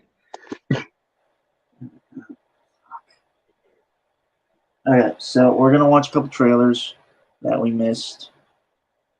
Well, actually, they came out like a couple weeks ago. Yeah. So we're not super behind anymore. I think this is the last catch up stream we have to do. Actually. Yeah, I think so too. Well, with the exception of the exception of the two articles that we couldn't open today, which we'll cover probably week after next. Yeah, week after next, because we have something planned for next week. Yeah. Okay. Yeah, give me a second. All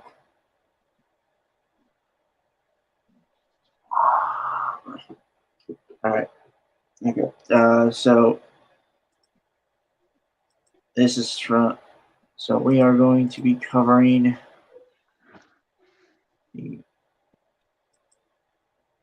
when do mustard and mayo streams begin? Then, if it's the ketchup one. Good question. I'll let you know when I figure that out.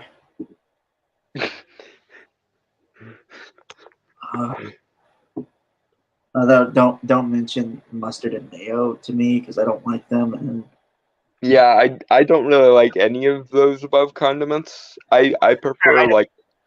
Yeah, I don't really.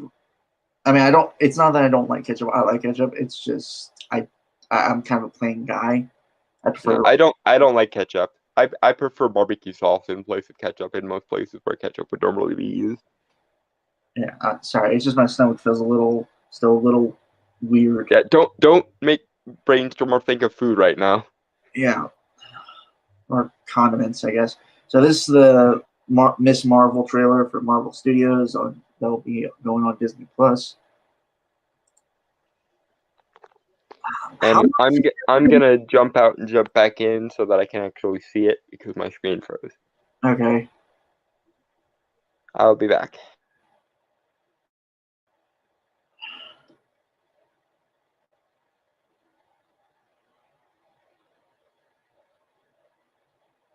Okay. Yeah. Thanks, Giant Turtle. Appreciate it, man. Yeah. So. Oh, when Alan gets back in, I'll say what I was going to say.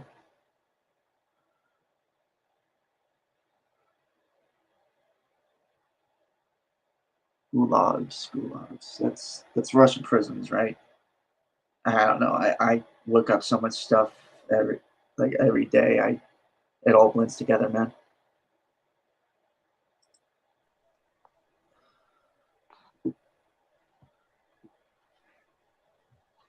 Testing. Don, if you're talking, hello. Yes, I can hear you. I was just checking what you guys were talking about while I was gone. Giant Turtles was starting a conversation on gulags. Anyway, yeah. So this there is no food in the gulag. Yes, fair enough. Yeah, I'm like honestly, I'm sort of tempted to want to visit one. Not go there obviously as like a prisoner, but more visit like a decommissioned one. In the same way as you might visit Auschwitz now that it's like a Holocaust museum and so on. Yeah, I suppose so. Just more out of like they kind of just see it and like maybe get a sense of it. Like I'm sure like when people visit the like Auschwitz or something, like when they visit those kind of places, you get like a kind of spiritual feeling. You know what I mean? Yeah, it's like this is a place where so much travesty happened. Yeah. They have a similar museum in Salem, Massachusetts. There's a Salem Dungeon Museum that's actually in the dungeon that they locked the accused witches in. Ugh. Which, despite my proclivities, I've never actually been to Salem, Massachusetts, and it kind of pisses me off, to be honest. Which is why if Brainstorm and I ever do meet in real life, we're going on a road trip. They'll have to drive. I don't have a license. I don't know how to drive actually. So My friend Nick will probably be the one driving, especially considering that he recently offered to let me be his roommate when he moves. So yeah. All right. So yeah, this is the Miss Marvel trailer for Disney Plus. That'll be coming out sometime. I don't really care. How long I'm is it? Go ahead. I was gonna say, how long has that character been around? 'Cause Kamala Khan, I don't actually know. okay, hold on. This is gonna bug me. I'm just Google really, who? yeah. Giant Turtle, you will likely have better chances with the Soviet republics or Eastern Bloc than Russia itself. They may not want to admit to the mistakes. That's fair. Apparently, the Romanian MP is fairly based, considering the video clip I saw of Justin Trudeau addressing the European Parliament, and he got BTFO'd by a bunch of really, really based MPs. It was funny. Okay.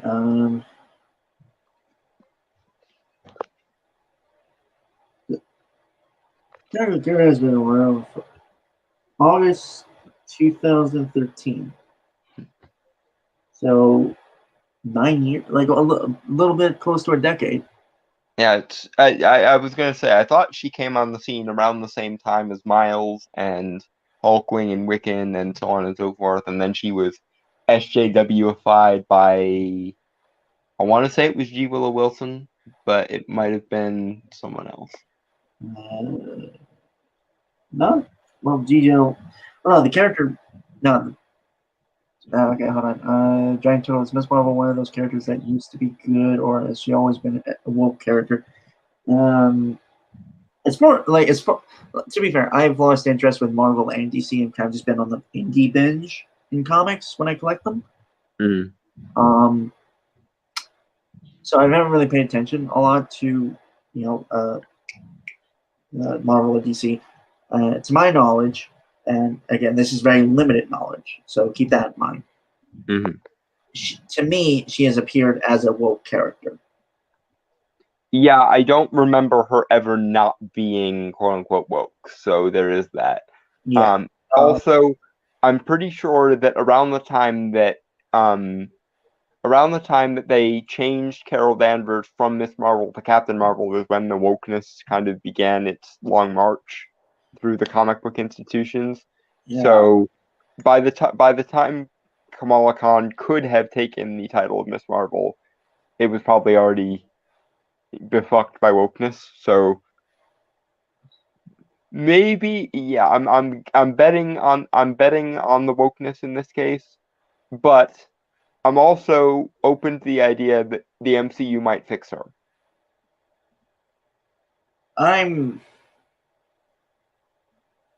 I think I like watched this once when it first came out, and I don't remember a single thing of it. Mm. So, I'm not saying that as a detractor. I'm just stating that as kind of a fact for me. Mm-hmm. Granted, I barely remember any of the things that I watched like a week ago. So, And then there's the issue of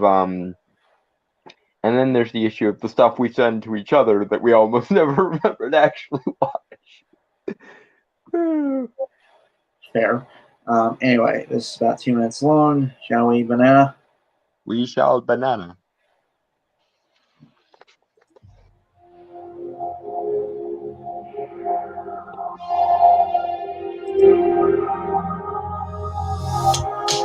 Okay, so first off, I just want to say, I get it.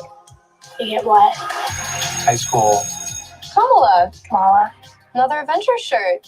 Cute.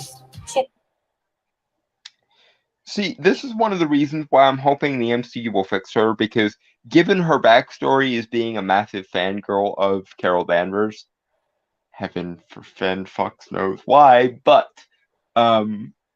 given that, having her be like the consummate fangirl, almost Peter Parker style in relation to Tony Stark, is not a bad way of handling that. Like having her basically be like Scott Pilgrim, but for comic books instead of video games, sort of makes sense. If you're going to try to repair her fucked backstory.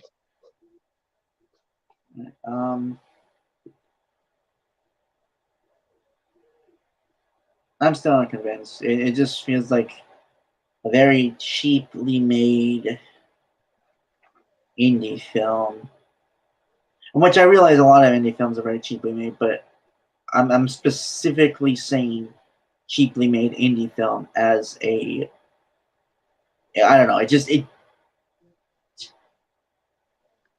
it feels like it's trying to be kind of a spoof of like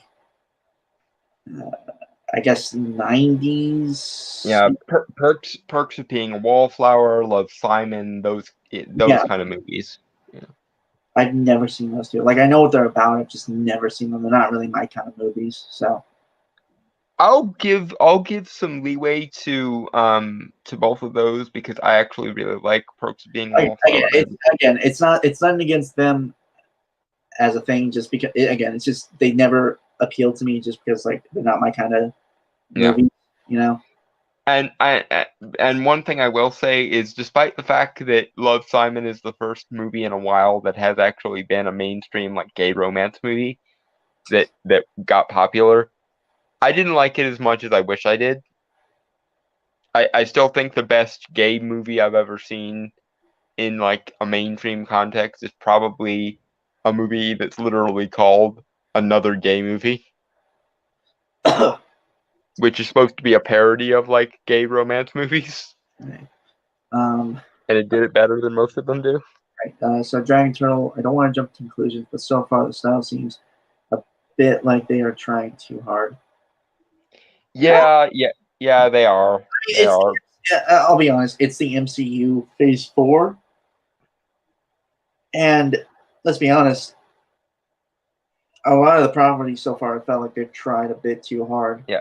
It's trying to be quote unquote relatable to late millennials, early Zoomers, and the problem is as usual whenever the powers that be try to be relatable to the kids, they have a straw man understanding of what kids actually are like these days, and so the version of Kamala Khan that we're getting is very much the I love the science variety of Zoomer.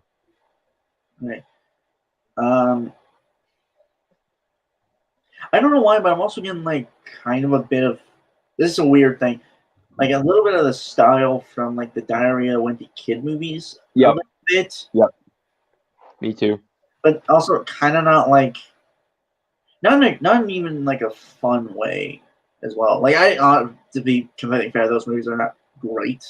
No, they're not great. But yeah, it's like a G-rated or PG-rated version of like Diary of a Wimpy Kid meets Scott Pilgrim, kind of is what I'm getting. Okay, so more like focus group understanding, says Dragon Turtle. Well, it's less of even a focus group understanding and more of the way a middle-aged man views teenage girls, and not in the Joe Biden-esque disturbing way, but in the How does one be relatable to the young teenage girls, Derp? How do you do, fellow kids? Yes. Should have led with that one. Well, I mentioned it. I mentioned it earlier. I didn't want to reuse it again. I didn't hear you mention it. No. Right, but I don't know. Dragon Turtle. I got a bit of Ned's Declassified School Spiral Guide vibe from it, but probably because I haven't seen that stuff. Honestly, I think you just slandered Ned's Declassified because Ned's Declassified was awesome. Dude, if they actually did that for like if they actually made like imagine a Spider-Man show like that. Was Ned Declassified but with superheroes? Yes, Yeah. please. Yeah. They kind of tried kind of the John Hughes aesthetic with Homecoming, to be fair. Yeah. It's weird. Like it's weird when they try to make like the kind of classic teen superhero movies. Mm-hmm. For some reason, to me, like and specifically MCU, and this is a tangent here, but I don't know. It feels a bit lifeless to me. Specifically, obviously, because we just have Spider-Man to go off of, and kind of seeing a bit of this so far. It just a bit again like lifeless. Again, I think there's actually potential for the MCU to, sadly, do better than the comics did, and I really wish I didn't have to say that, but we are where we are, where the arts are befucked and beset by social justice bullshit. But I do think there's potential for the MCU to fix the woke characters, because I actually didn't mind Kate Bishop and Hawkeye too badly. And if they do kind of the same thing with Kamala Khan as they did with Kate Bishop and fix some of the rougher, more on the nose edges, I can live with that. Okay, well, I will say this, and I've done research because I'm bored and stuff. Mm-hmm. The Kate Bishop in the comics, not recently, but like in her first iteration and stuff. Before the Dark Time, before the Empire. Yeah, like in the early to mid 2000s, I think, or mid to late 2000s, with the Young Avengers. She was actually a really cool character. Granted, she was more a fan of Captain America in the comics than she was of Hawkeye. But see, that would have been cool if she had been trying to be. But then again, I guess they already earmarked Sam Wilson as the woke Captain America. So yeah. Again, I get it, and Hawkeye needs, Clint Barton needs more love. Honestly, he very do. So okay, it was, but the closest I can think of to this that I have seen Ned's Declassified. I mean, from the adult count. Yeah. Mm-hmm. Anyway. Mm-hmm. Banana. Yeah, I'm sorry. Okay. This is me kind of like because I don't know if a lot of people know this, but when I was a kid, I wanted to be a comic artist, but I kind of realized I was not that great of an artist, so I kind of nurtured more my writing abilities more. I think I've gotten more skilled in that regard. Yeah, that was a good choice, probably, all things considered. Right. But I still have that eye, obviously, as like a designer and stuff, and I do doodles from time to time. Yeah. And I've done designs. Like I always come up with like these designs for costumes and stuff for characters I create, and I don't know. This all just seems like, and like, so I kind of have somewhat like I'm not trying to boast or anything, if I can even boast at all, because I'm very self-deprecating. You couldn't even get through the hypothetical boast without undermining it. Go ahead, goddamn you. Right. At least I was aware enough to admit that what I did. Okay. Yes, fair enough. But go on though. Right. And so, like, I always kind of also like I have a critical eye when it comes to like costume design and stuff, wardrobe and all that. Mm-hmm. Like I'm not a professional, I'm very much, I guess, amateur, rookie, whatever you want to call it. Cut to 5 years later, when The Lionhearted has become the greatest independent comic book franchise since Hellboy. And then we can boast. But I was talking about film in this case. yeah, okay. I don't know. It's just like all of this. I don't know. The costuming here, and from what we've seen of like set design a bit with like the high school hallway here, I don't know. It feels flat. You know, like just lifeless, I guess, which has kind of been a thing I've noticed a lot with a lot of MCU stuff. Specifically, like their series so far. You know what else this kind of reminds me of? And this is a weird poll that probably I'm the only one that's going to fucking remember. But there was a movie with, I think it was Debbie Ryan that she did for the Disney Channel. It was called Read It and Weep. God, she was in so many Disney Channel movies. Yeah, but it was this movie about a girl who had like a rich, elaborate fantasy life that was like a bunch of self-insert characters of her and her friends and her like unattainable boyfriend to be. She got sucked into it, right? You know, that whole thing. No, it was she was supposed to do a narrative assignment for like a writing class, and she accidentally handed in her fictionalized fantasy diary, and it was so good, quote unquote, that it got published, and so the entire school learned basically about her self-insert fan fiction with very obvious like paper thin parallels to her and her friends and her enemies and so on and so forth, to the point that like personal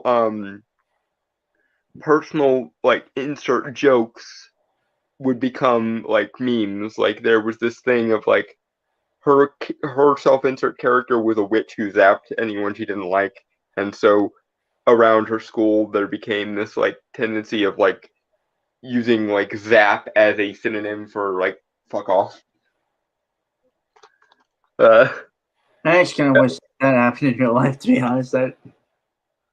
Yeah, again, I'm probably the only one on earth who remembers this movie, but the aesthetic of it, whenever it shifted into her like fantasy life world, was very much like this, where you'd see like the real person, but it would be sketched over and redesigned almost like a Lizzie McGuire-esque aesthetic.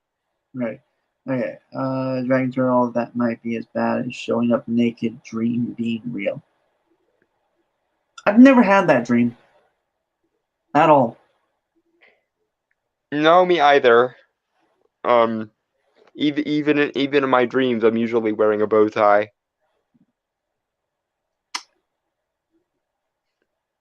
Okay. Because even my subconscious is consistent. God damn it! And I would beat it into submission if it weren't. Honestly, I don't even think I dream that much. Or if I do, I don't really remember it. Yeah, you probably just don't remember your dreams. Everyone dreams basically every time they sleep, if they get enough sleep. It's an affectation of REM sleep. Again, I don't know. I just Okay, so Giant Troll says me neither, but it's a thing apparently. Yeah, I don't know. Like I've never met a person who, honestly, it's not really something I ask. No, I've never met anyone in real life who actually has had that dream for as often as it reoccurs in like stories and movies and stuff. Anyway, shall we banana? Yeah. We get sidetracked again. Yeah. Yep. Sorry. Banana. He thinks I'm some kind of weirdo. You were rude. Boys. Excuse me. Yeah. You're kind of on my shirt. Sorry. What? You're staring out the window in your little fantasy land.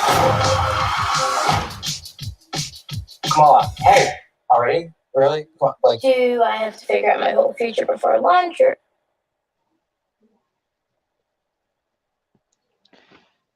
I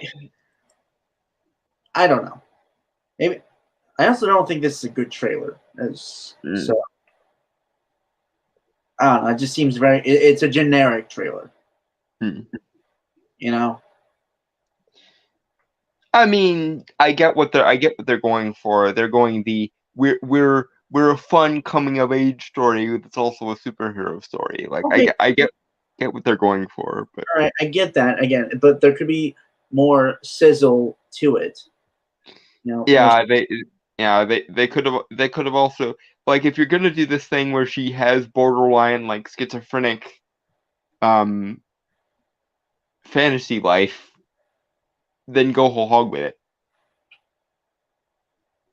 Right. Like, okay, I don't know if anyone's ever seen this movie. I have, and I really like it. It has Ben Stiller, and it is The Secret Life of Walter Mitty. Yes, I do. No, okay. Right, Dragon Turtle. It sounds like he's trying to help, and she's just sassing him. Think it's just out of context? Probably. Yeah, I Also, that response kind of comes across. Granted, I think it's stupid, like dialogue-wise, like written. I think the problem is his dialogue is also stupid. Like it's Yeah. a child's understanding of what therapists do, and don't get me wrong, some therapists can absolutely put their foot in their mouth at the drop of a hat. Some therapists probably, in all honesty, shouldn't be doing therapy, but it's very obvious that he's supposed to be the bumbling, unaware of the fact that he's the villain type of adult villain that you usually get in like kid shows and stuff. If you notice his clothing, I don't know if he's the bumbling or villain kind of character. I think he's just that kind of. He's supposed to be the hip, close to the similar age, like the younger kind of guidance counselor. Yeah, he's supposed to be the very adult who usually does the hello fellow kids thing. Yeah.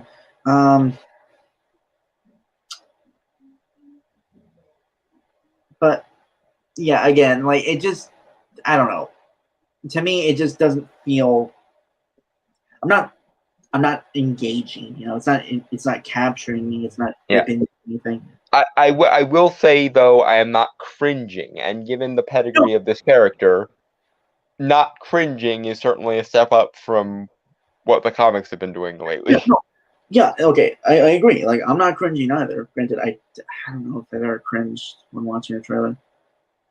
Well, no, Batwoman, I definitely cringed when we watched that trailer. Yes, because everything with regards to that show is pain Right. and suffering. Dragon Turtle on foot, my favorite flavor. Yes, basically. Mint chocolate chips actually mine, so.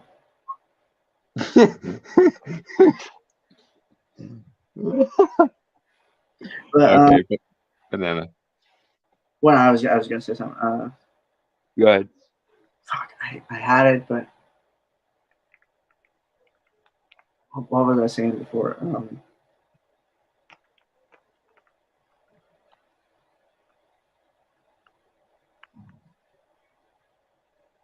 It's not gripping me. It's not... He's the adult who tries to relate to the kids. No. After that. Talking about the trailer. It's not gripping me. Secret Life of Walter Mitty. Right. I'm talking about Walter. Yeah. But no. I'll get on that later. Fuck. I lost my train of thought. Damn it. Anyway. Although I will say this does seem like, because this seems like a response I would kind of do. You were talking about Batwoman cringing. Right. Yeah. Okay. The trailer. Yeah. Like the same thing that you said. Like I am not cringing so far in the trailer. The thing is, I'm just bored, which a trailer is not supposed to make you bored. I'm not quite bored. I think the aesthetics are snappy enough, and the song choice is cool enough. So I think that just kind of boils down to our different tastes, to be honest. Mm. I don't know. It's just I'm not. Again, it's not engaging me. It's not gripping me. I'm not invested to keep watching the trailer. Mm-hmm. You know, and I don't know. I don't feel anything. Mm. There's no end. Granted, I don't like this character, so not the actress playing this specific MCU version of the character, because I don't know much about. It's Yeah, just but this character is. Mm, yeah. Kamala Khan has never been a character that has interested me. yeah. That being said, I will allow them to try and fix her because No, I honestly hope they can. I hope they can or will. I just again, so far what I'm seeing, I'm not again. I just don't care. Is the thing. Yeah. It's not making me care. I mean, I kind of find the like weird nerdy daydreamer thing kind of relatable, just by virtue of the fact that I remember what it was like to be a weird kid, but I'm not sure the way they're doing it is going to be enough to keep me invested. Yeah. Because go ahead. No, I was agreeing with you. Okay. Chrononaut, Disney Channel show formula for Kamala Khan. Think iCarly and Sweet Love has Zack and Cody. Which, to be fair, not a bad place to go with her. I don't think. You know what's funny? Zack and Cody did a superhero episode, so you could. They did. Where Mosby was the villain. He had cool powers too. He could do all sorts of different things with different colors of like the light spectrum with his eye beams. Yeah. I think the best one was the mind control eye beams that were. Oh, of course, you like mind control. I think orange was his mind control ray. I thought it was purple. No, purple was the tickling one. Green was the mini adult creator ray. Blue was ice. Red was heat vision. Orange was mind control. Purple was Orange is mind control. That just seems so random. Yeah. I don't know. It's just purple to me seems like a mind control color. As weird as that sounds. I think it's just because I have that association with Purple Man from Marvel Comics. Well, there's that, and there's also the fact that purple is like the color of royalty, so it's like it would be like a exerting authority over someone, kind of. Yeah, fair. But Huh. Yeah, and green like turned kids into mini adults, and when it was used on an adult, it turned them into a kid. Okay. Mind control. I remember that. Such a good show. Yeah, honestly, I love the Halloween episodes. Or the I loved Arwenstein. Honestly, the ones that revolved kind of around like a horror spoof of sorts, I loved.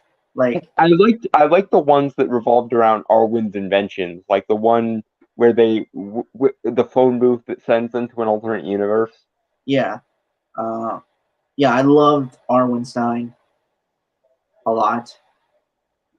I also like the weird like colonial era version where like Arwen was Benjamin Franklin. Yeah. And I like one of my favorite ones. Like, I think it was an early one where it was the haunting of that apartment. Oh yeah, room like 113 or something. I think so. Yeah, it was. That was like I think that might have been like one of the first episodes I ever watched of Zack and Cody growing up. Yeah, the woman the like female the female maid ghost or something. No, a female. I think heiress. Yeah, maybe. No, mistress. I think she was a mistress. Yeah. and it turned out that the room was actually haunted because at the end she popped out of the picture of her. Yeah. For being dead, she actually seemed pretty cool. Yeah, she was also very pretty, but that's neither here nor there. Anyway, back to this. Yeah, banana. Yeah. So is that a hang in there with a giraffe? Like a hang in there post with a giraffe? I just now noticed that. Yeah, that appears to be. How does that work? I don't get the I meta. don't know how adults try to be relatable to children. It's really stupid. I get the cat poster, sure, but how does a what? I'm sorry. That Yeah, like hang in there. You think would be like a sloth or a monkey or a bat or something that nominally hangs on something. I mean, cats do that too. So, But no, it's just a giraffe. a giraffe, I think would a more apt phrase would be like keep your head up high or something. Or don't worry when they say you have your head in the clouds. Yeah, that's actually a good one. That was good. Anyway, shall we? Yeah. Banana. First, like, maybe they're right. I spend too much time in Fantasyland. That is not you. It's not really the brown girls from Jersey City who save the world. Okay. I feel like that's a weird line, It's not as insufferable as it otherwise could have been, but no kid has ever said that ever. And no kid has remove the brown girls or brown and just say it's not the girls from Jersey that save the world. That honestly or it's not kids from Jersey who save the world. Yeah,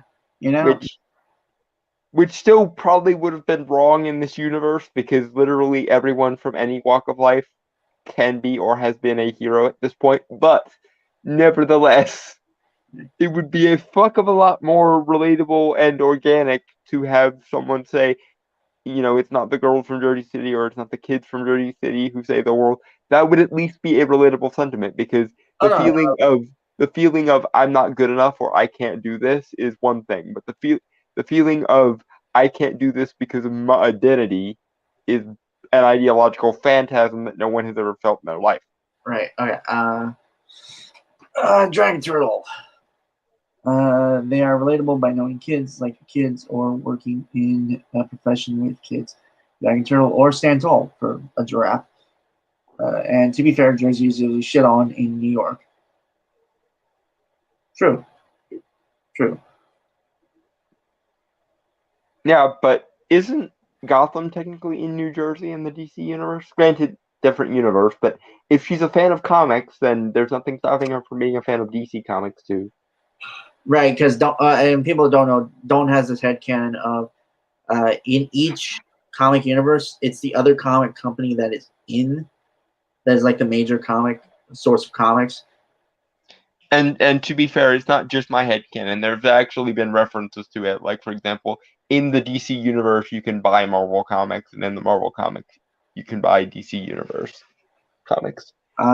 Yeah, they also made reference to like Superman and the Eternals, if that means anything. Yes. Everyone lost their minds. Which probably means at the very least the movies exist, and if the movies exist, probably also the comics. Yeah. Although, which is going to be really hilarious and amusing if they ever do a Squadron Supreme movie. Yeah. Also, that stand tall one was a good one. I like that. Yeah. Again, the weird thing is, I think it looks good when it's like outside. Like it all looks. like color wise and everything, it looks good. But when like Mhm. it's in interiors, I don't know, it feels flat to me. Mhm. Like this looks to be outside, and it looks a lot more dynamic. Yeah, I like the use of the color scheme here. Yeah, and there was one where they were on a rooftop, and uh,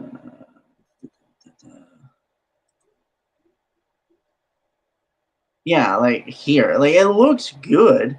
I don't know how much of it is CGI and most of it are built. Like I assume most of it is. Yeah, It looks good, and it's lit pretty well actually. yeah. The use of color is pretty decent. Yeah, here's the thing that I always like, and there actually seems to be like I'm putting on my director's cap here, so get your drinks ready.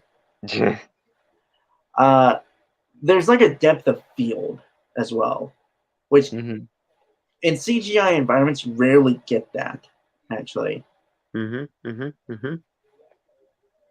Like I think you can tell that you see the foreground and the midground, which is kind of where the kids are and stuff. Mhm. And then you have like the background, which again I assume is CGI. And if it is, and they're not just filming on a real rooftop, kudos because it's cropped in really well. Yeah, it looks good. It looks very good. Yeah, Although, but granted, these are Marvel Universe production values, and the MCU doesn't skimp as much on their TV shows. So, oh yeah, because I'm sure I don't know some of it looks cheap, man. like, I mean, the way they did the way they did Agatha's powers in WandaVision were good. Um, I can't speak much for Loki because I think they were trying to do a B movie aesthetic with Loki, so I can't really judge them for that. Right. But again, like I don't know, it's just outside seems fine. It's just when they're inside, it They just looks don't know how to. They just don't know how to shoot a high school environment. I think is the problem, and right. make it look interesting. Yeah. Well, actually, it just seems like the school, like the shots of her in her room, and even the one in the mosque. Wait, Seem there's a shot of her in a mosque. What the hell? you didn't notice that? No, I did not. Yeah, it wasn't too long. Like it was shown like kind of montage, like during hold on, yeah, there we go. They actually get a couple scenes here. There we go. Okay, you crafty bastards! I didn't notice that. Well done. Yeah, this actually looks pretty good. It seems like it has like a very prolific kind of sense to it. Which I mean, if you're going into like a religious Yeah, place, it's kind of like in the deleted scenes for Doctor Strange 2016, the argument that Caecilius has with the priest there in the church was very good. right? Yeah. I don't know if I want to bring this up or not because I don't think it's really truly important. But Mm-hmm. um,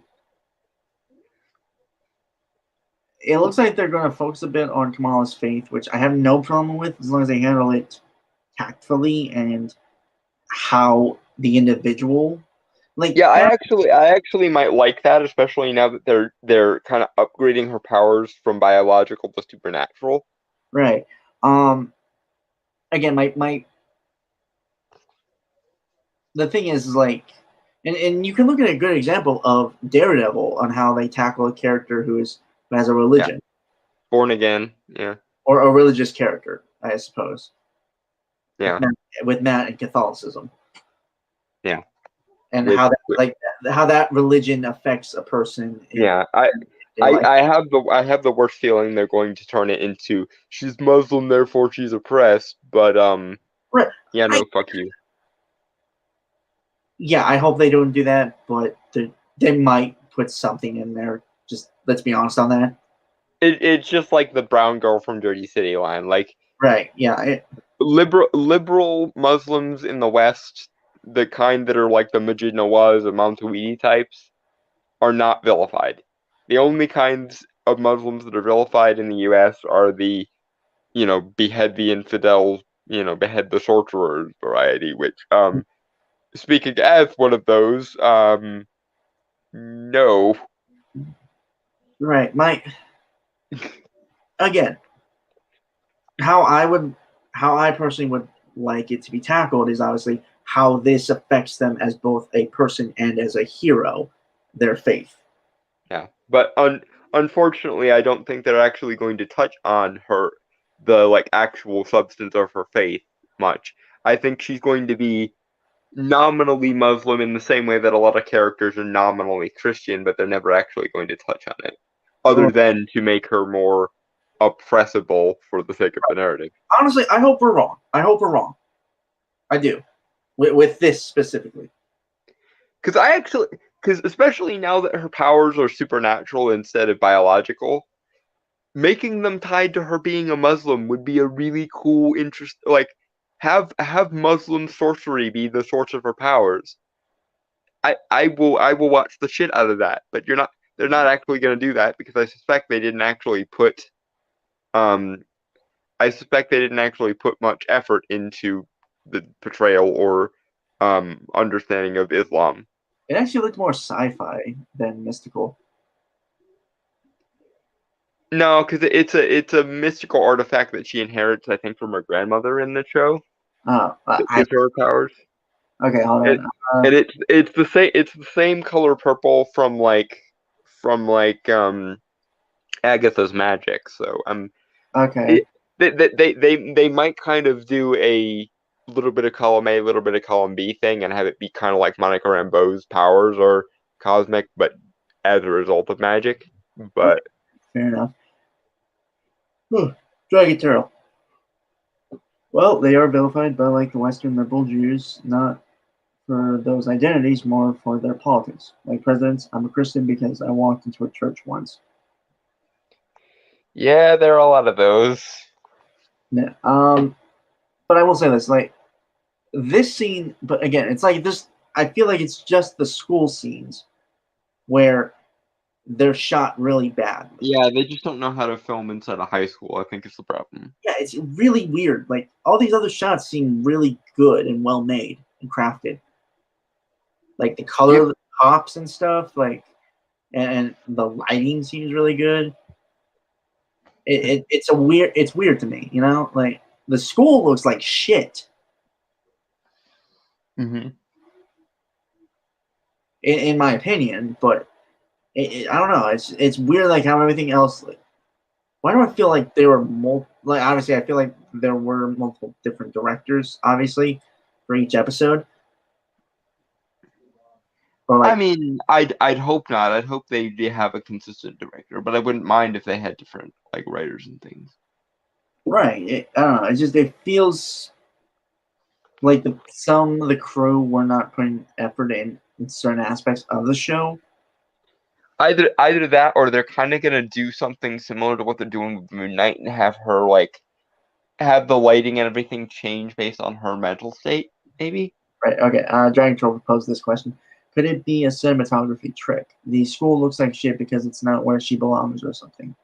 Or, That's what I'm thinking. I'm thinking it's okay. gonna kind of reflect her mental state. Maybe. I mean, if it is that, kudos, because it works. It's very effective here. But again, it's just yeah. If that's the route they're going, if the school looks extremely pedestrian and lame because it's supposed to be pedestrian and lame in comparison, then and the mosque looks extremely like ethereal and spiritual because it's supposed to be a mosque, and like the superhero scenes are actually colored like a superhero comic. That would be an intelligent way to handle this. And if that's the route they're going, again, just like let's make her a fangirl of all things superhero, and so she can pine to be a superhero and then be presented with the ability to be one. That in the same way as with Freddie Freeman in the Shazam movie, which is much better than how he's portrayed in the comics, by the way. If they do a similar thing as they did with DC and Shazam, then I'll be all kinds of here for it.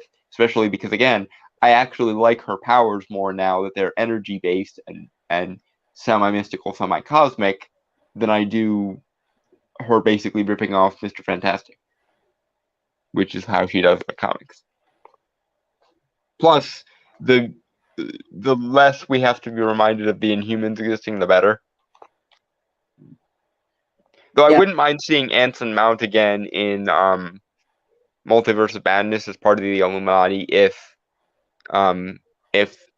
he's there. I won't mind it because he'll probably be an alternate universe version of Black Bolt, Right. and I wouldn't mind seeing Anson Mount come back because he was a really good actor in that show. He was just given nothing to work with.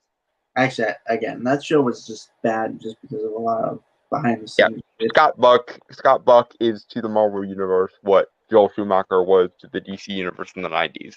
Right. I'm sorry, this is a little tangent here. Like, the Inhumans as a concept are pretty interesting, and what they did with them in the Agents of S.H.I.E.L.D. show, I kind of liked. I thought it was cool.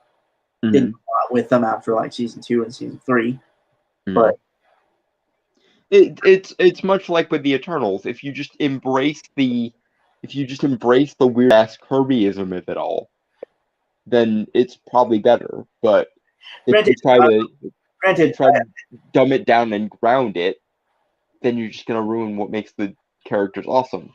Right. Granted, I do agree with someone that once said is that the Inhumans are not main characters per se, but more so epic side characters. See, I disagree. I think if the Inhuman show had been done well, like Jack Kirby's equivalent of Game of Thrones, it could have been an awesome show.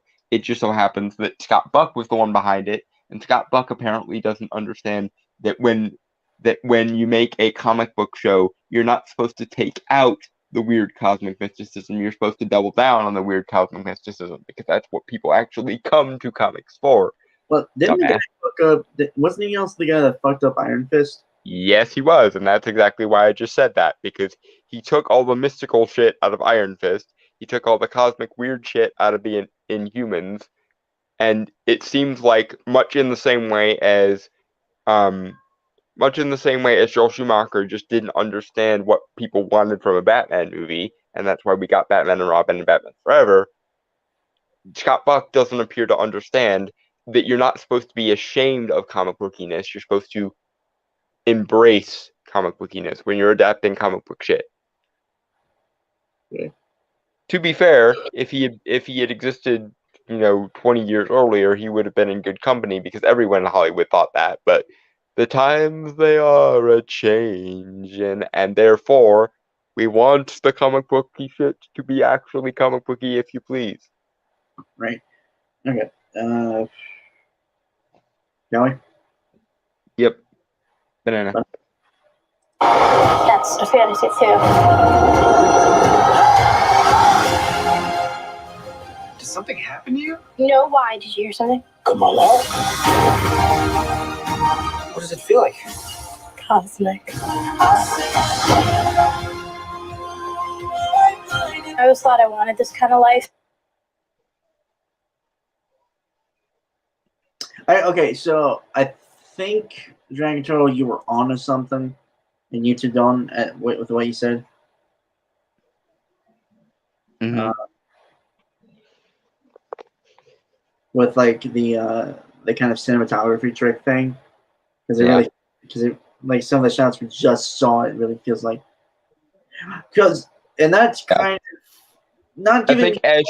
I think as she comes into her own, it's going to get more and more colorful and comic booky. Right. Okay. Which is also kind of, it's a plus for me. It's not interesting. But it's something. Right. What I was going to say was, it's a thing I kind of respect and I would like to see more of is personalized cinematography for a character. And what I mean by that, let me explain further, is it's, how like in a story you're told from that character's point of view, obviously. Mm-hmm. And I personally kind of think the cinematography, if you are focusing on a single character's point of view, it should reflect how that character views the world, obviously. So Mm. kind of like what you two were saying is, you and Jack Turtle. I mean, The school is plain and foreboding and miserable because schools are generally plain, foreboding, and miserable. yeah, and that's how that's how Yeah. Kamala views it. And when she becomes a superhero, it becomes all this like vibrant, colorful things. And I hope, I hope they throw her down to the bottom. Have her hit a rock bottom in the story.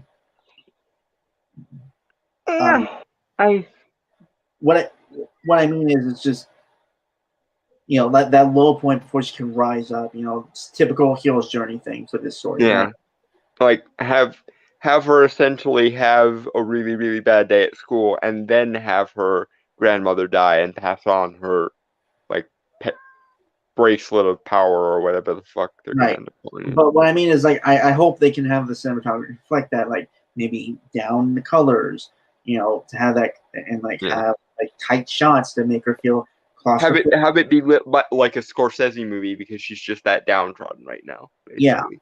Yeah. It's just like, if you're going to tell the story from a single character's perspective, which is what I believe they're going to do, have the filmmaking complement that character, their personality, their thought path, how they think. Like have it told. We are the audience viewing through these characters' eyes. How do they see the world? How are we to see this world through that character? And that way, when we see her play off of other characters like Monica Rambeau and eventually Carol Danvers in the Marvels, we'll actually be able to see her character perspective come through. Yeah.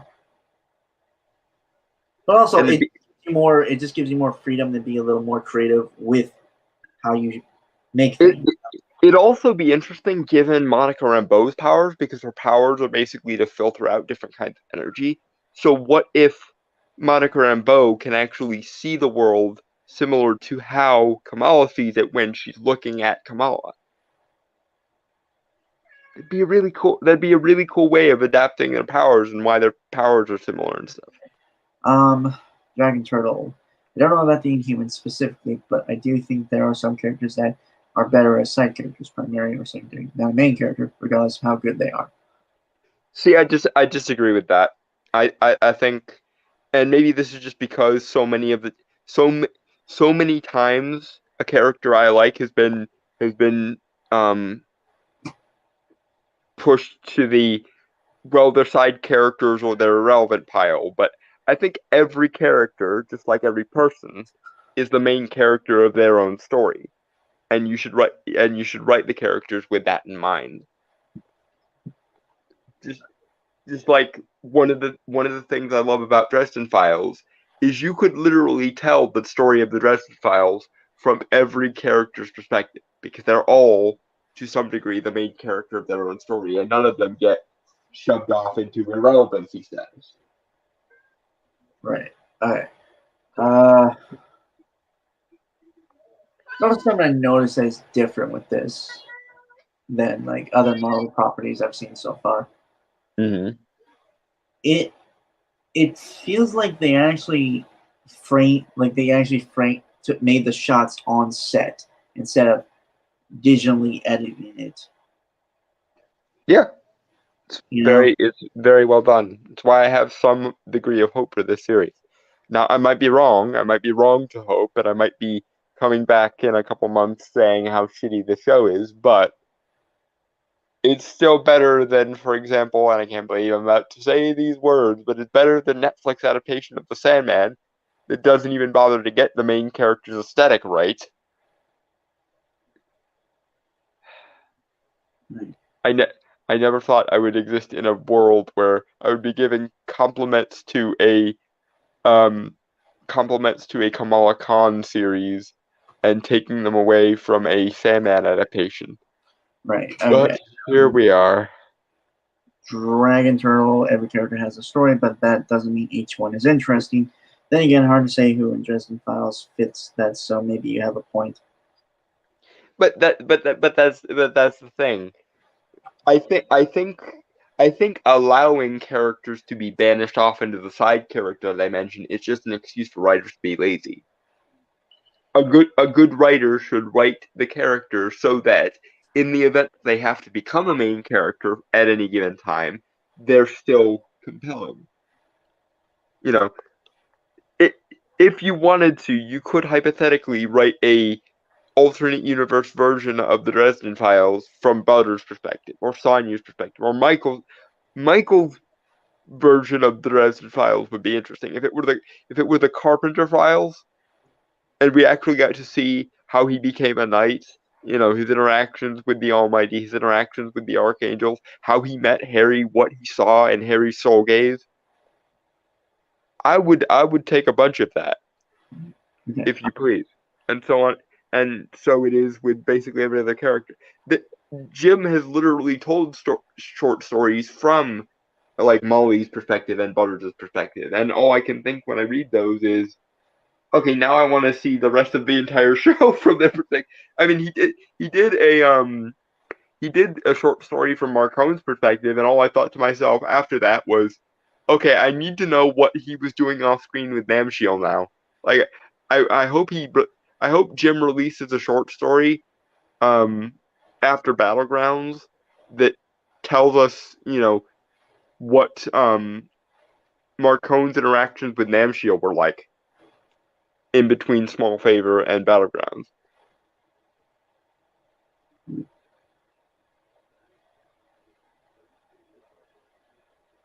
Moving on. Mm-hmm. I'll read that after we finish the trailer. Dragon Trailer. Quick answer. No, Rudolph is not a bad character. He is very much a bad person.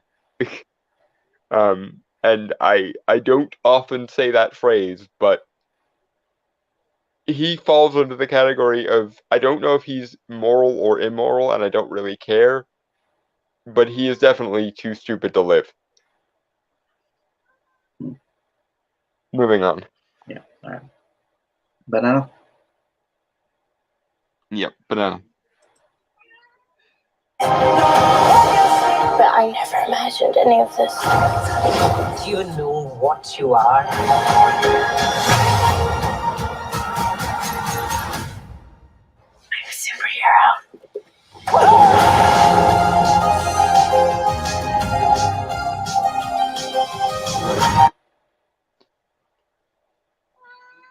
Okay, I'll give it to them. I couldn't help but smile at that. That was cute. Okay, well, we got a few more seconds, so. Yeah, banana. Alright.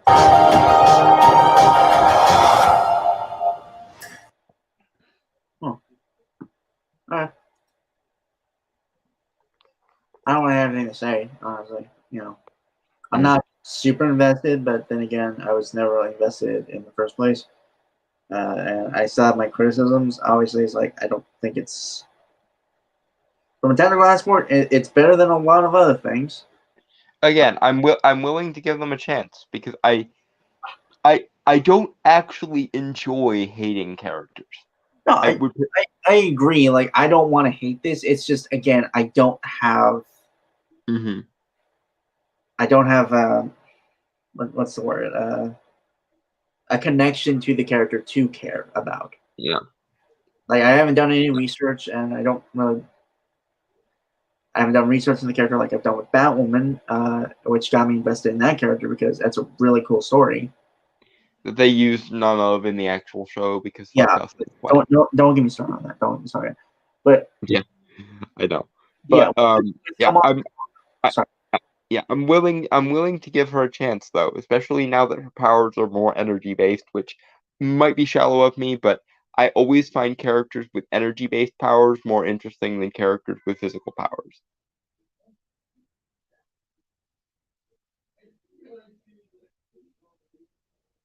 So there is something here maybe for me.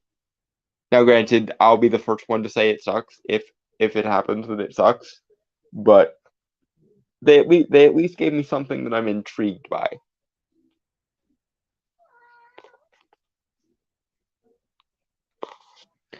And now on to something that will probably suck in perpetuity no matter how good it is, because it's conceived of from a wrong-headed perspective. Right. Cough, cough. The boys cough. Right. No, I thought I had something else. Right. I personally don't care because honestly, after Phase 4 or after the end of Phase 3 with Endgame, Hmm. Dragon Turtle also showed that she could do more than she could in the comics, like energy platform walk. Yeah. Yeah, that was again. A lot of people for some reason were complaining about her powers being changed, and I'm like, I would agree with you, but they made her powers better and more interesting. Therefore, I don't care. She was basically a knockoff Doctor Fantastic without the smarts or Yeah, Mr. Fantastic. But yeah. What I was gonna say was like again, I don't have a hold on, for a second I thought you were saying my comments sucked in perpetuity, etc. Level. Like what what I was shit. What I was gonna say was like again, I don't have a kind of I don't have a point of reference to really say much. It's just again after Endgame, I was kind of done with Marvel at this point. I'm not like it's just so far nothing's really truly interested me, so to speak, like to my kind of specific taste. Um, which was something like what Falcon and the Winter Soldier was kind of supposed to be, but even that didn't really like get me, you know? Yeah. I've mentioned to both Chrononaut and Dragon Turtle how we fixed Falcon and Winter Soldier in our own universe. Uh, So so they know our feelings on supervillain Antifa bitch and how she should have been actually portrayed as an actual villain instead of, well, I'm sure she was perfectly justified in murdering a bunch of people and destroying a bunch of property. yeah. Anyway, again, it's I don't know. It's just it feels like there's both not a plan and there's not a heart anymore for some reason.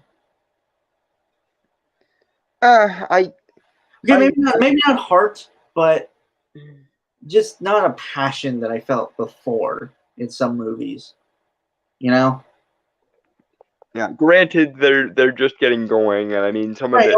Okay, that is fair. It's just I don't know. Again, it just Yeah, it shouldn't have taken them this long to get going. That's one thing, and I mean you can make arguments for COVID and blah, and so on and so forth, but the Eternals was utterly wrong-headed. They literally made every choice, every creative choice they could wrong when they adapted the Eternals. Shang-Chi could have been more interesting, although I think it's probably the best movie so far, other than No Way Home. In Phase 4. I I don't know if I describe it as soulless. Some of them maybe like No Way Home. I personally didn't like it. Well, you didn't like it because we had to wait 3 movies to get there, which is okay, justifiable. yeah, okay, yeah. That is the point why I don't like No Way Home. Well, to be fair, I don't like the Home trilogy specifically, just because I don't know. It's I think if No Way Home had come out when Far From Home came out and we didn't have to deal with Far From Home, I think you'd like it better. I think it's I mean, I still have some like critical gripes of it simply just because like I feel like there could have been more to it, more done.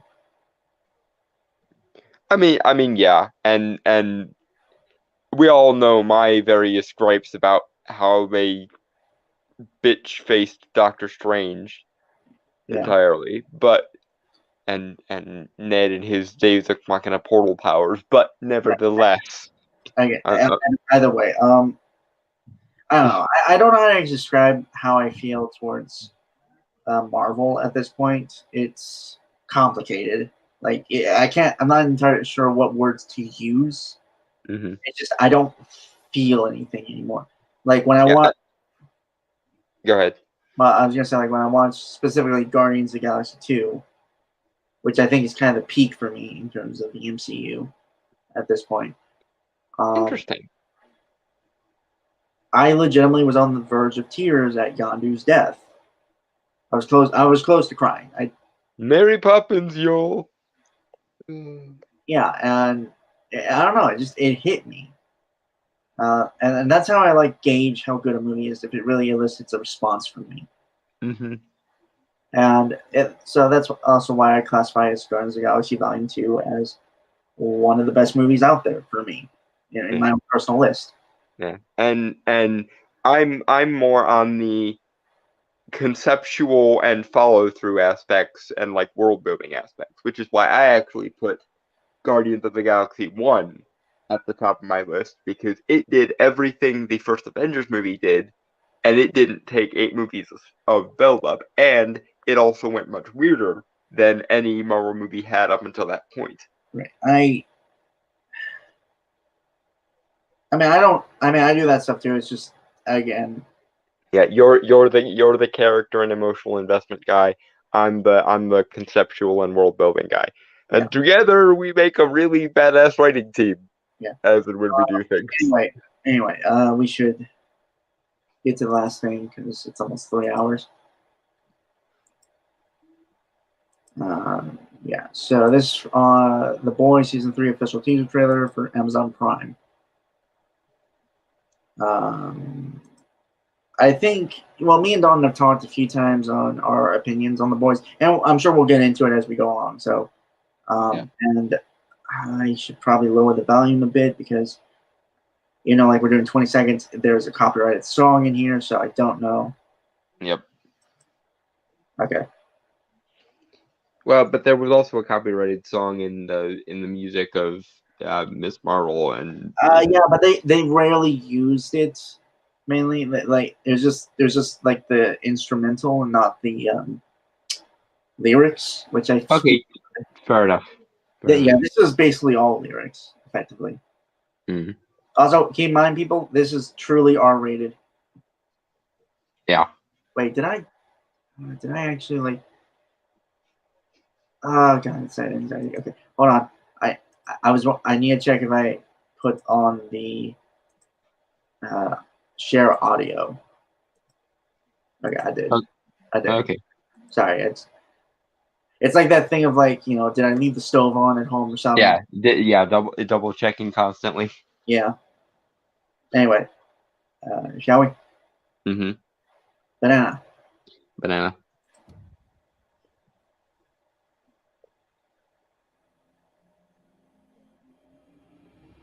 Give me some time to think. I'm in the bathroom looking at me. Facing the mirror is all I need. When I take a deep breath, never gonna get me out of life. I will live 1,000. Okay.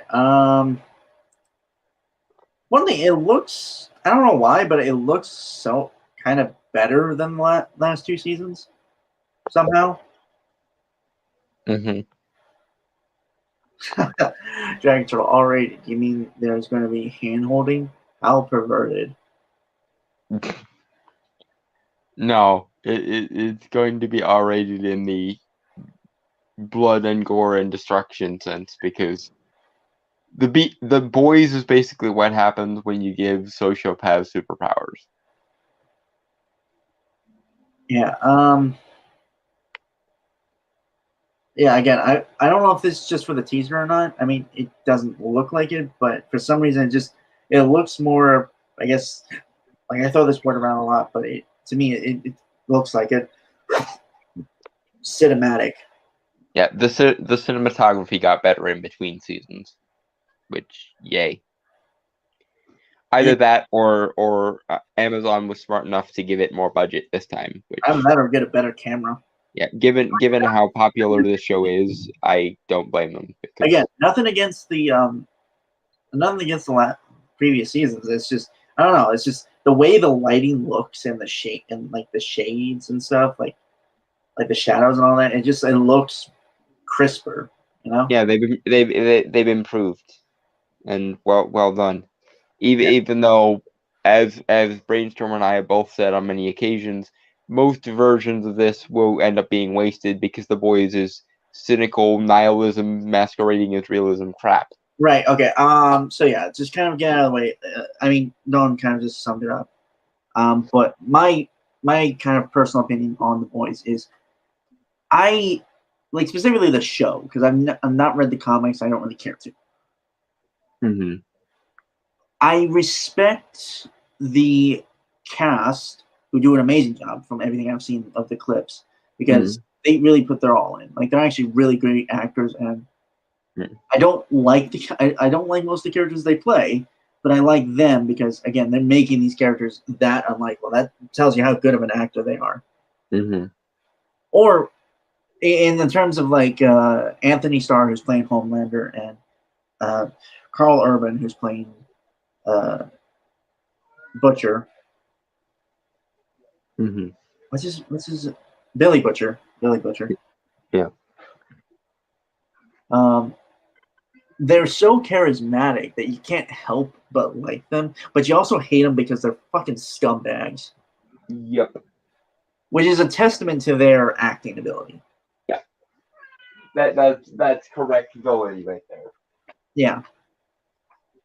Like again, I love kind of the more technical aspects of the show, and more so than the show itself.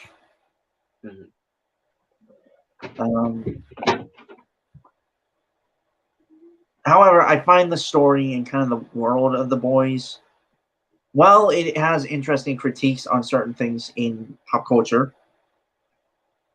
I think it is. I think it is just cynical. Well, as I'll put, very nihilistic. Yeah. The way I usually say it is it's nihilism masquerading as realism. Right. As ironically, most things that pride themselves on realism tend to be, which is why I really hate the term realism. Yeah, Because most people's definition of realism actually ends up strawmanning reality. And I hate that. If truly reality is your standard, then you must acknowledge that however fucked up human civilization might be, the world in which we find ourselves does contain a preponderance of awesome shit. Okay. Very true. No, I don't disagree with you. Cynical isn't always wrong. I just think perpetually staying in that is not, I guess, healthy in a way. Granted, I'm not an idealist myself. I don't believe in like this kind of fairy tale kind of ultimate good thing. I always like to describe myself as an optimist. I'm aware of how bad things can be. Personally, myself, I've gone through some things that honestly should have made me very cynical and borderline nihilistic, but I'm not getting into it here. Basically, Brainstormer has a superhero origin story. Right, but I don't know. It just honestly with The Boys, it feels sometimes to be needlessly cruel, if not cynical. Needlessly cruel is the best way I could put it. Well, and this is the thing. There's a difference between cynicism as a component of something and cynicism that is all pervasive. In the same way as a story containing a theme or an ideological aspect or a wavelength that works in an ideological lens is one thing, but a story having a one-dimensional ideological lens is shitty, no matter what the ideology is. Very true, though. Most people do think realism is just dark and gritty, if not grimdark. That's fair. But, I do think a lot.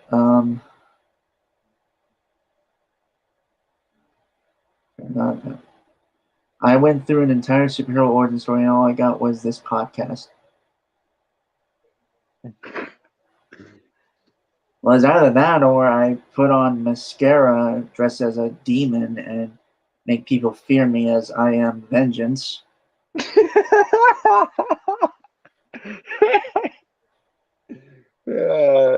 No, ironically, of the two of us, I am more likely to wind up in that corner. But nevertheless, eventually this is all gonna pay off because we're gonna be known as amazing comic book writers, Right. at the very least. But again, I like The Boys on a technical aspect, from like the actors to how it looks and stuff. The story itself and kind of the world that's been constructed, I have issues with, simply because it's not really my kind of story. As I've kind of gotten older, I've kind of leaned more to kind of more traditional, classic superhero stories, of not good versus evil per se. Paragons. Yeah, kind of. Because one of the things that Brainstormer's superhero origin story gave him was a frankly unflappable moral compass. So much so that it actually kind of gets annoying sometimes. And I get to say that because I'm his friend. If anyone else says that, I will gut them. Right, but yeah, like I don't. Out of curiosity, do you think Invisible does the Dark thing better? Okay. So you hit the invincible button. yeah, that's that. Okay, so that's interesting because I do think so, because it's not out of like, so to compare the two, as they both owned by the same company and do a very similar thing.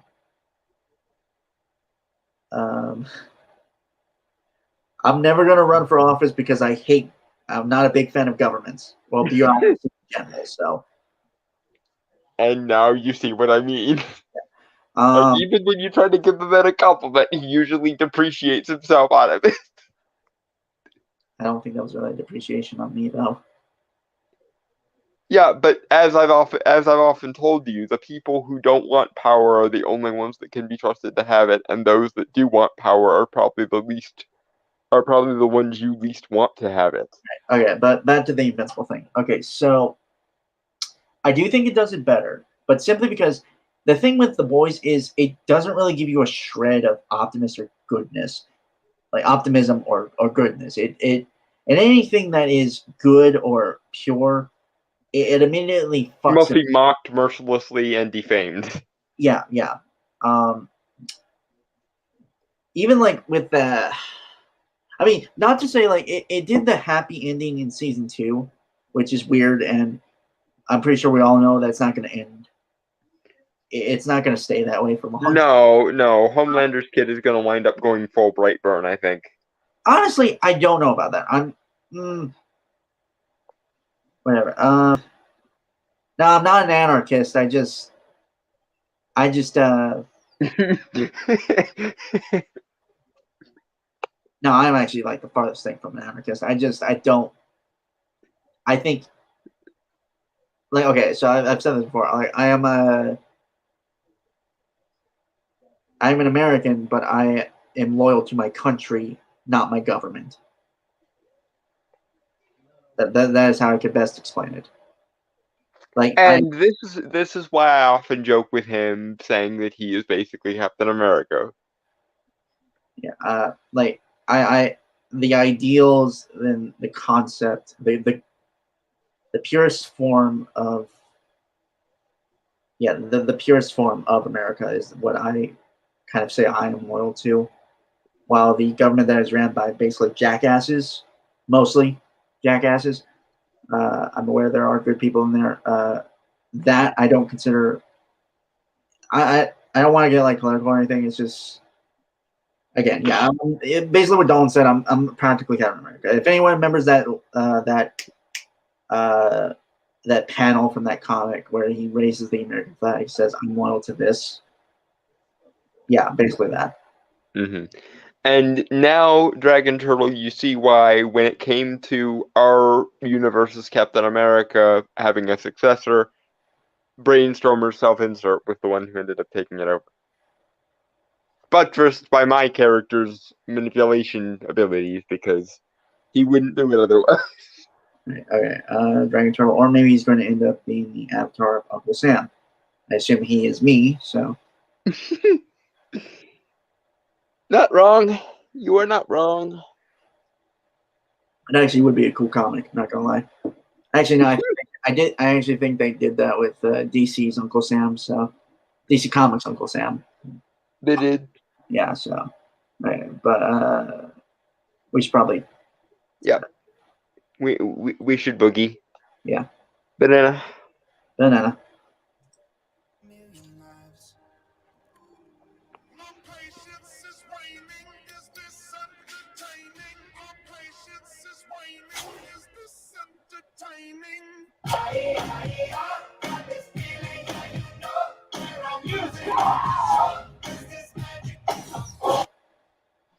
So they did okay, again, the thing I like about The Boys is that they riff pretty much on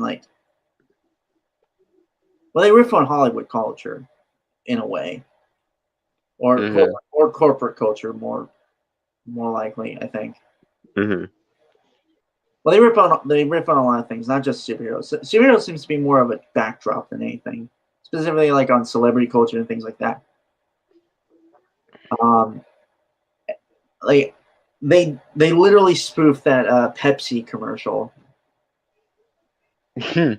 Like, if anyone knows what I'm talking about, the one with the protest stuff and all that. Yeah. Honestly, It's a shame they can't actually call out social justice. Otherwise, they would be deplatformed from Hollywood. True. Because we mentioned this a couple of years ago when they were first going to introduce Stormfront, but make her a social media star.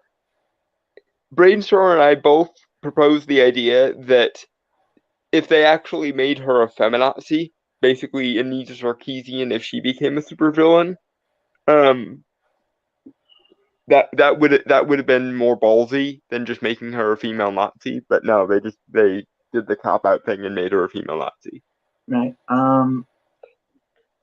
Yeah, it's just a very boys teaser, really. Mm-hmm. You know, like, it's got sex, it's got violence, it's got corporate shilling. As you do. Yeah. And I mean corporate shilling within the world of The Boys, not so much corporate shilling in terms of, it shilling for a company out here in the real world. Yeah. I was actually thinking about this though, and this is predictable because I'm me. Did they ever introduce any magic users to the Boys universe? I don't know if they did. You realize they're all genetically enhanced super soldiers, right? There's no. Yeah, I know, but that doesn't preclude magic. That just means there would be stuff in addition to the super soldiers. I mean, they have a character that will show up in a minute, I think, that is a riff on Scarlet Witch. Yeah, but if she's still like genetically modified, then it's kind of like what would be really cool for the Boys to do is have a magic user character who was actually a Satanist, like a full-on left-hand path, Aleister Crowley, E.A. Coetting style Satanist. You just want more magical representation, man. Well, okay, yes, fine, but if you're going to riff on superheroes, every major superhero franchise, and this will remain the case if I have anything to say about it, has magic users in it. So, and most of the time, magic users are people who learn a skill, not are genetically blessed with anything. So that would be an interesting commentary to have the only vanilla humans who can go toe to toe with people like Homelander would be a guy who developed a skill, not a guy who was genetically blessed with bullshit. And since it's the Boys universe, doing a riff on magic users where it was actually like a left-hand path style magic user in the style of an Aleister Crowley or an Eiko Edding would be interesting, given the dark nihilistic proclivities of the boys. And a lot of people's satanic panic paranoia about magic. Alright, Don. Banana. Well, not Dragon Turtle. They did it in Warhammer 40k. There's evidence that there's more than genetics and nanotech in creating the Primarchs / Space Marines. It would explain how they are able to seemingly break the laws of physics. And why they can't just dissect a flying one and get gravity engines. Mm. I mean, I'm not okay. So I can neither agree nor confirm this, just because I don't look like the only thing I have in terms of the only thing I've ever seen in terms of like Warhammer is the Emperor text to speech device, which unfortunately is, I think we said last time, is canceled, or I guess it was canceled technically. Oh. Because the game workshop thing, Well.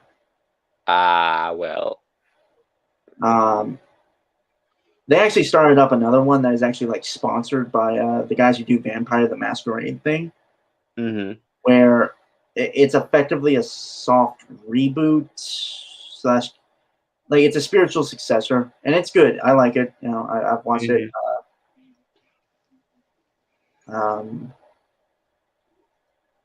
They basically have the same characters. Like they have the Emperor, Dorn, Magnus, and Kitten Boy as well. But they're like hunters, like monster hunters. Pretty cool. It's funny too. That never went away. So yeah. Sorry, this is. Plus, not to once again stump for my own idea here or anything, but Everett Kripke is the guy who did Supernatural for 5 or 6 years, so having a riff on a magic user character would be even more interesting if he did it. Right. Other than that, I don't really have anything else to say. So shall we? Yeah. Banana. Okay.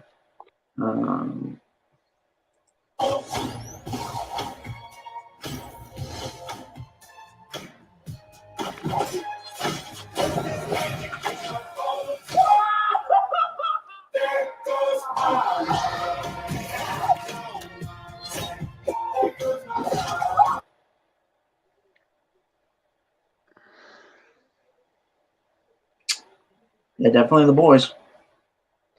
Yep. And we're finally getting Jensen Ackles as Soldier Boy. Which I am amused and grateful that he's back in a thing. So, couple things. I'm actually gonna try to look up. I'm trying to get a frame of Soldier Boy here, just so like. He's edgy Cap. It's actually funny you bring that up. They actually say he's worse than Homelander in terms of in the interviews and stuff. Like the character. I don't know how, and I'm curious to see. So actually, fascist Captain America then would be the way they're probably going to go with it. Okay.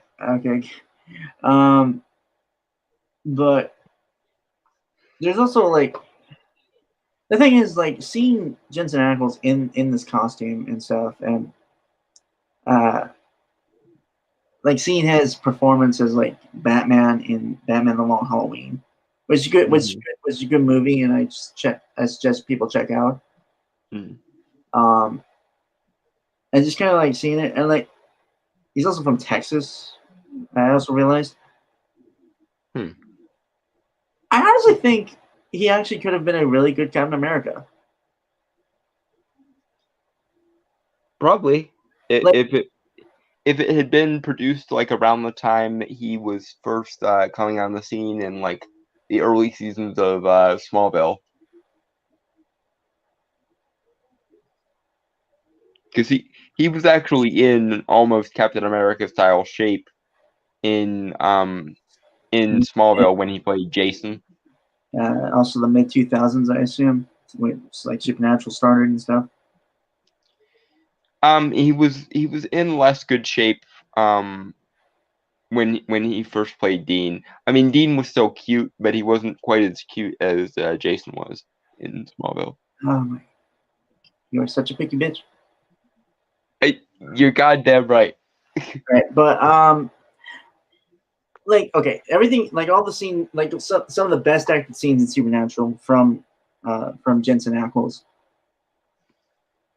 Like I legitimately think he could have played a really amazing Captain America.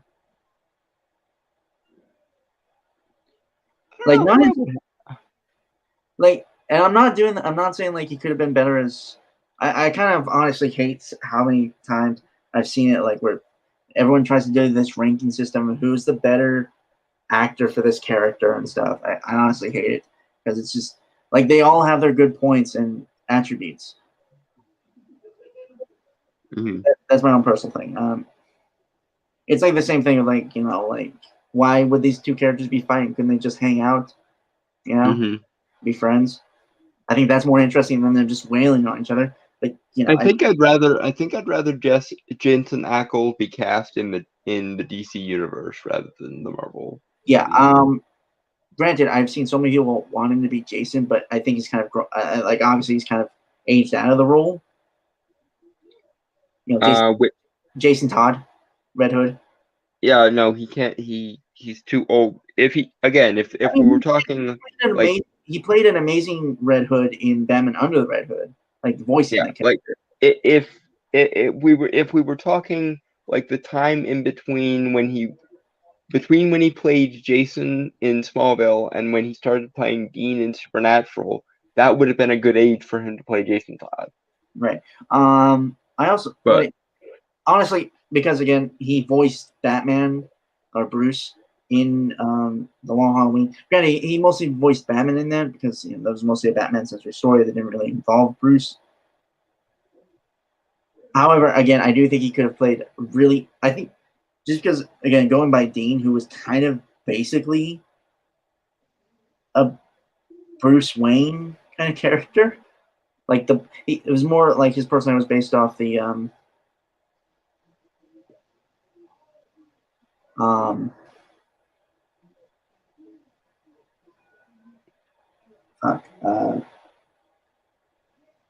sorry, I lost my train of thought because I saw Dragon Turtles comment. Those aren't mutually exclusive. You can have them wailing on each other to see which one is better. Could even just be a drunk bet or to raise funds for charity. Less dramatic, I suppose. Okay, fair enough. It's just everyone always like again. It's the whole Superman and Goku thing. Like I could see them, I could see them, or Dr. Fate and Dr. Strange. Like the characters should be smart enough to not fall for this bullshit. Right. Again, it's just I could see them sparring, but not like full on trying to murder each other. Yeah. But like, or if they're gonna do that, then they need to find a actual like philosophical disagreement that they can have, and it'll sort of make sense. Right. But honestly, I'm just kind of sick of seeing like the crossovers that it's basically just punch. Yeah.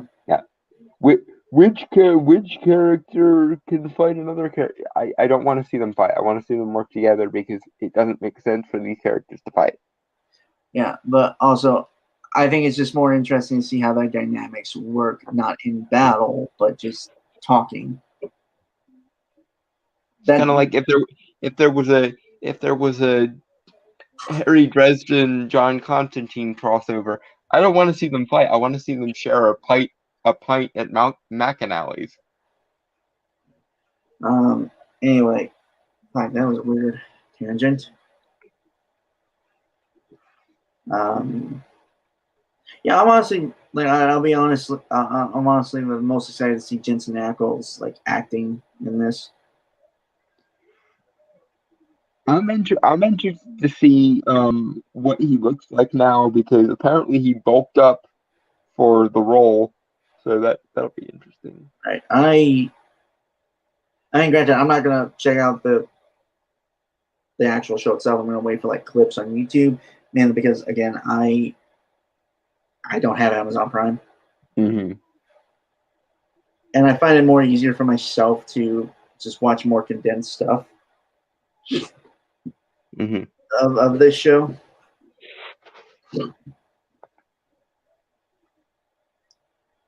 I want to see them fight John and Harry just together. The scene at Max would be acceptable, though. I mean, yeah, together is fine. It's just more pit against them each other is kind of my issue. Although to be fair, John Constantine is not quite as white bread hero complexy as Harry Dresden, so I could definitely see Harry finding John to be in a similar way that he regards Binder and Marcone, kind of together almost, because that's kind of what John is like.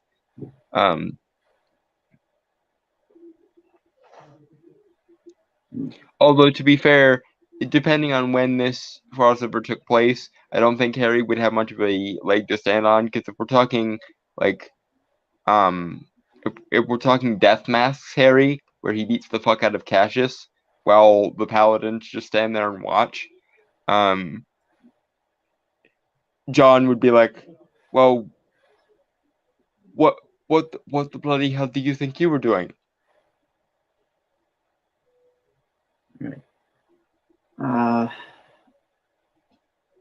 than that, I got shall we banana or Banana.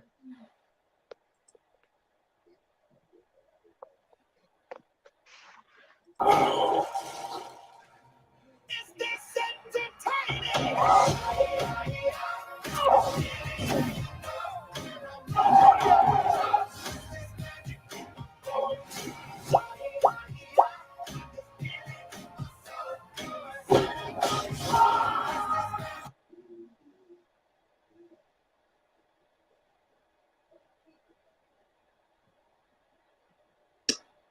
no, it's just typical boy shit. So Yeah, it's just the boy.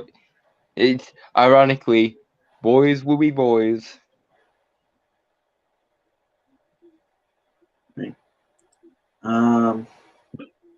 But tish. yeah, I got none. I really don't. Banana. So,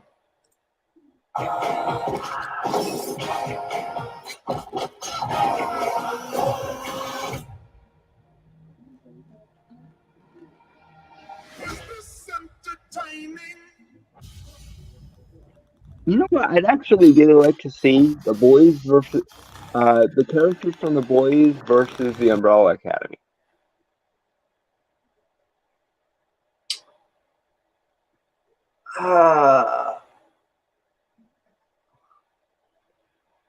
Because I think five could honestly give them a run for their money in terms of sadism.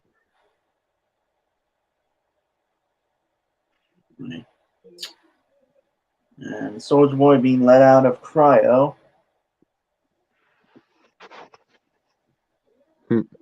Also, like the sound I was hearing, like just a little notice, it kind of sounded like the Predator kind of clicking thing. Mm-hmm.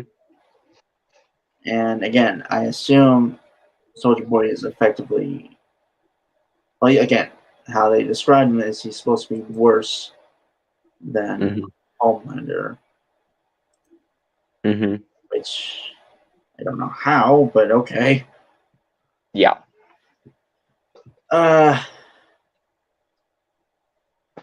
Yeah, it's like the Predator, the kind of sound makes sense for him, like almost a monster being unleashed effectively, Yeah. or indicated to be in one. Yeah, he's essentially the Frankenstein's monster that the U.S. government made or bought rather, but you know what I'm saying. Dragon Turtle, boys will be boys. If the feminists didn't use that line, I could see the show doing it. Honestly, I could see the show doing it specifically because the feminists do it, because they view every character in the boys as a reflection of my toxic masculinity. Derp. You know what's funny? They also they have an episode in the third season called I don't know if I'm gonna get flack for this. Hero-gasm. Yeah, apparently it was a story in the comics where effectively the superheroes fake that they're going to do this whole big worldwide crossover event to fight like a bunch of aliens, and basically go onto this secluded island where it's effectively a giant spring break party.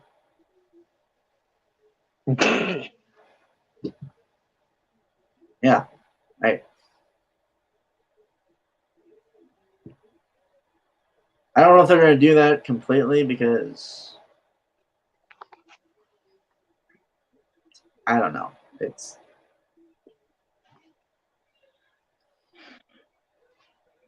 other than that, I don't think I really have anything else to say, Dalton. Nope. Banana. No, that's it. That was the end of it. All right. Well, that's it for us fans. Yeah. Outro time. Yeah. So with that, folks, I want to say goodbye, adios, aloha, auf Wiedersehen, sayonara, peace, cheers, and The boys need the magic user. Other than that, fuck off.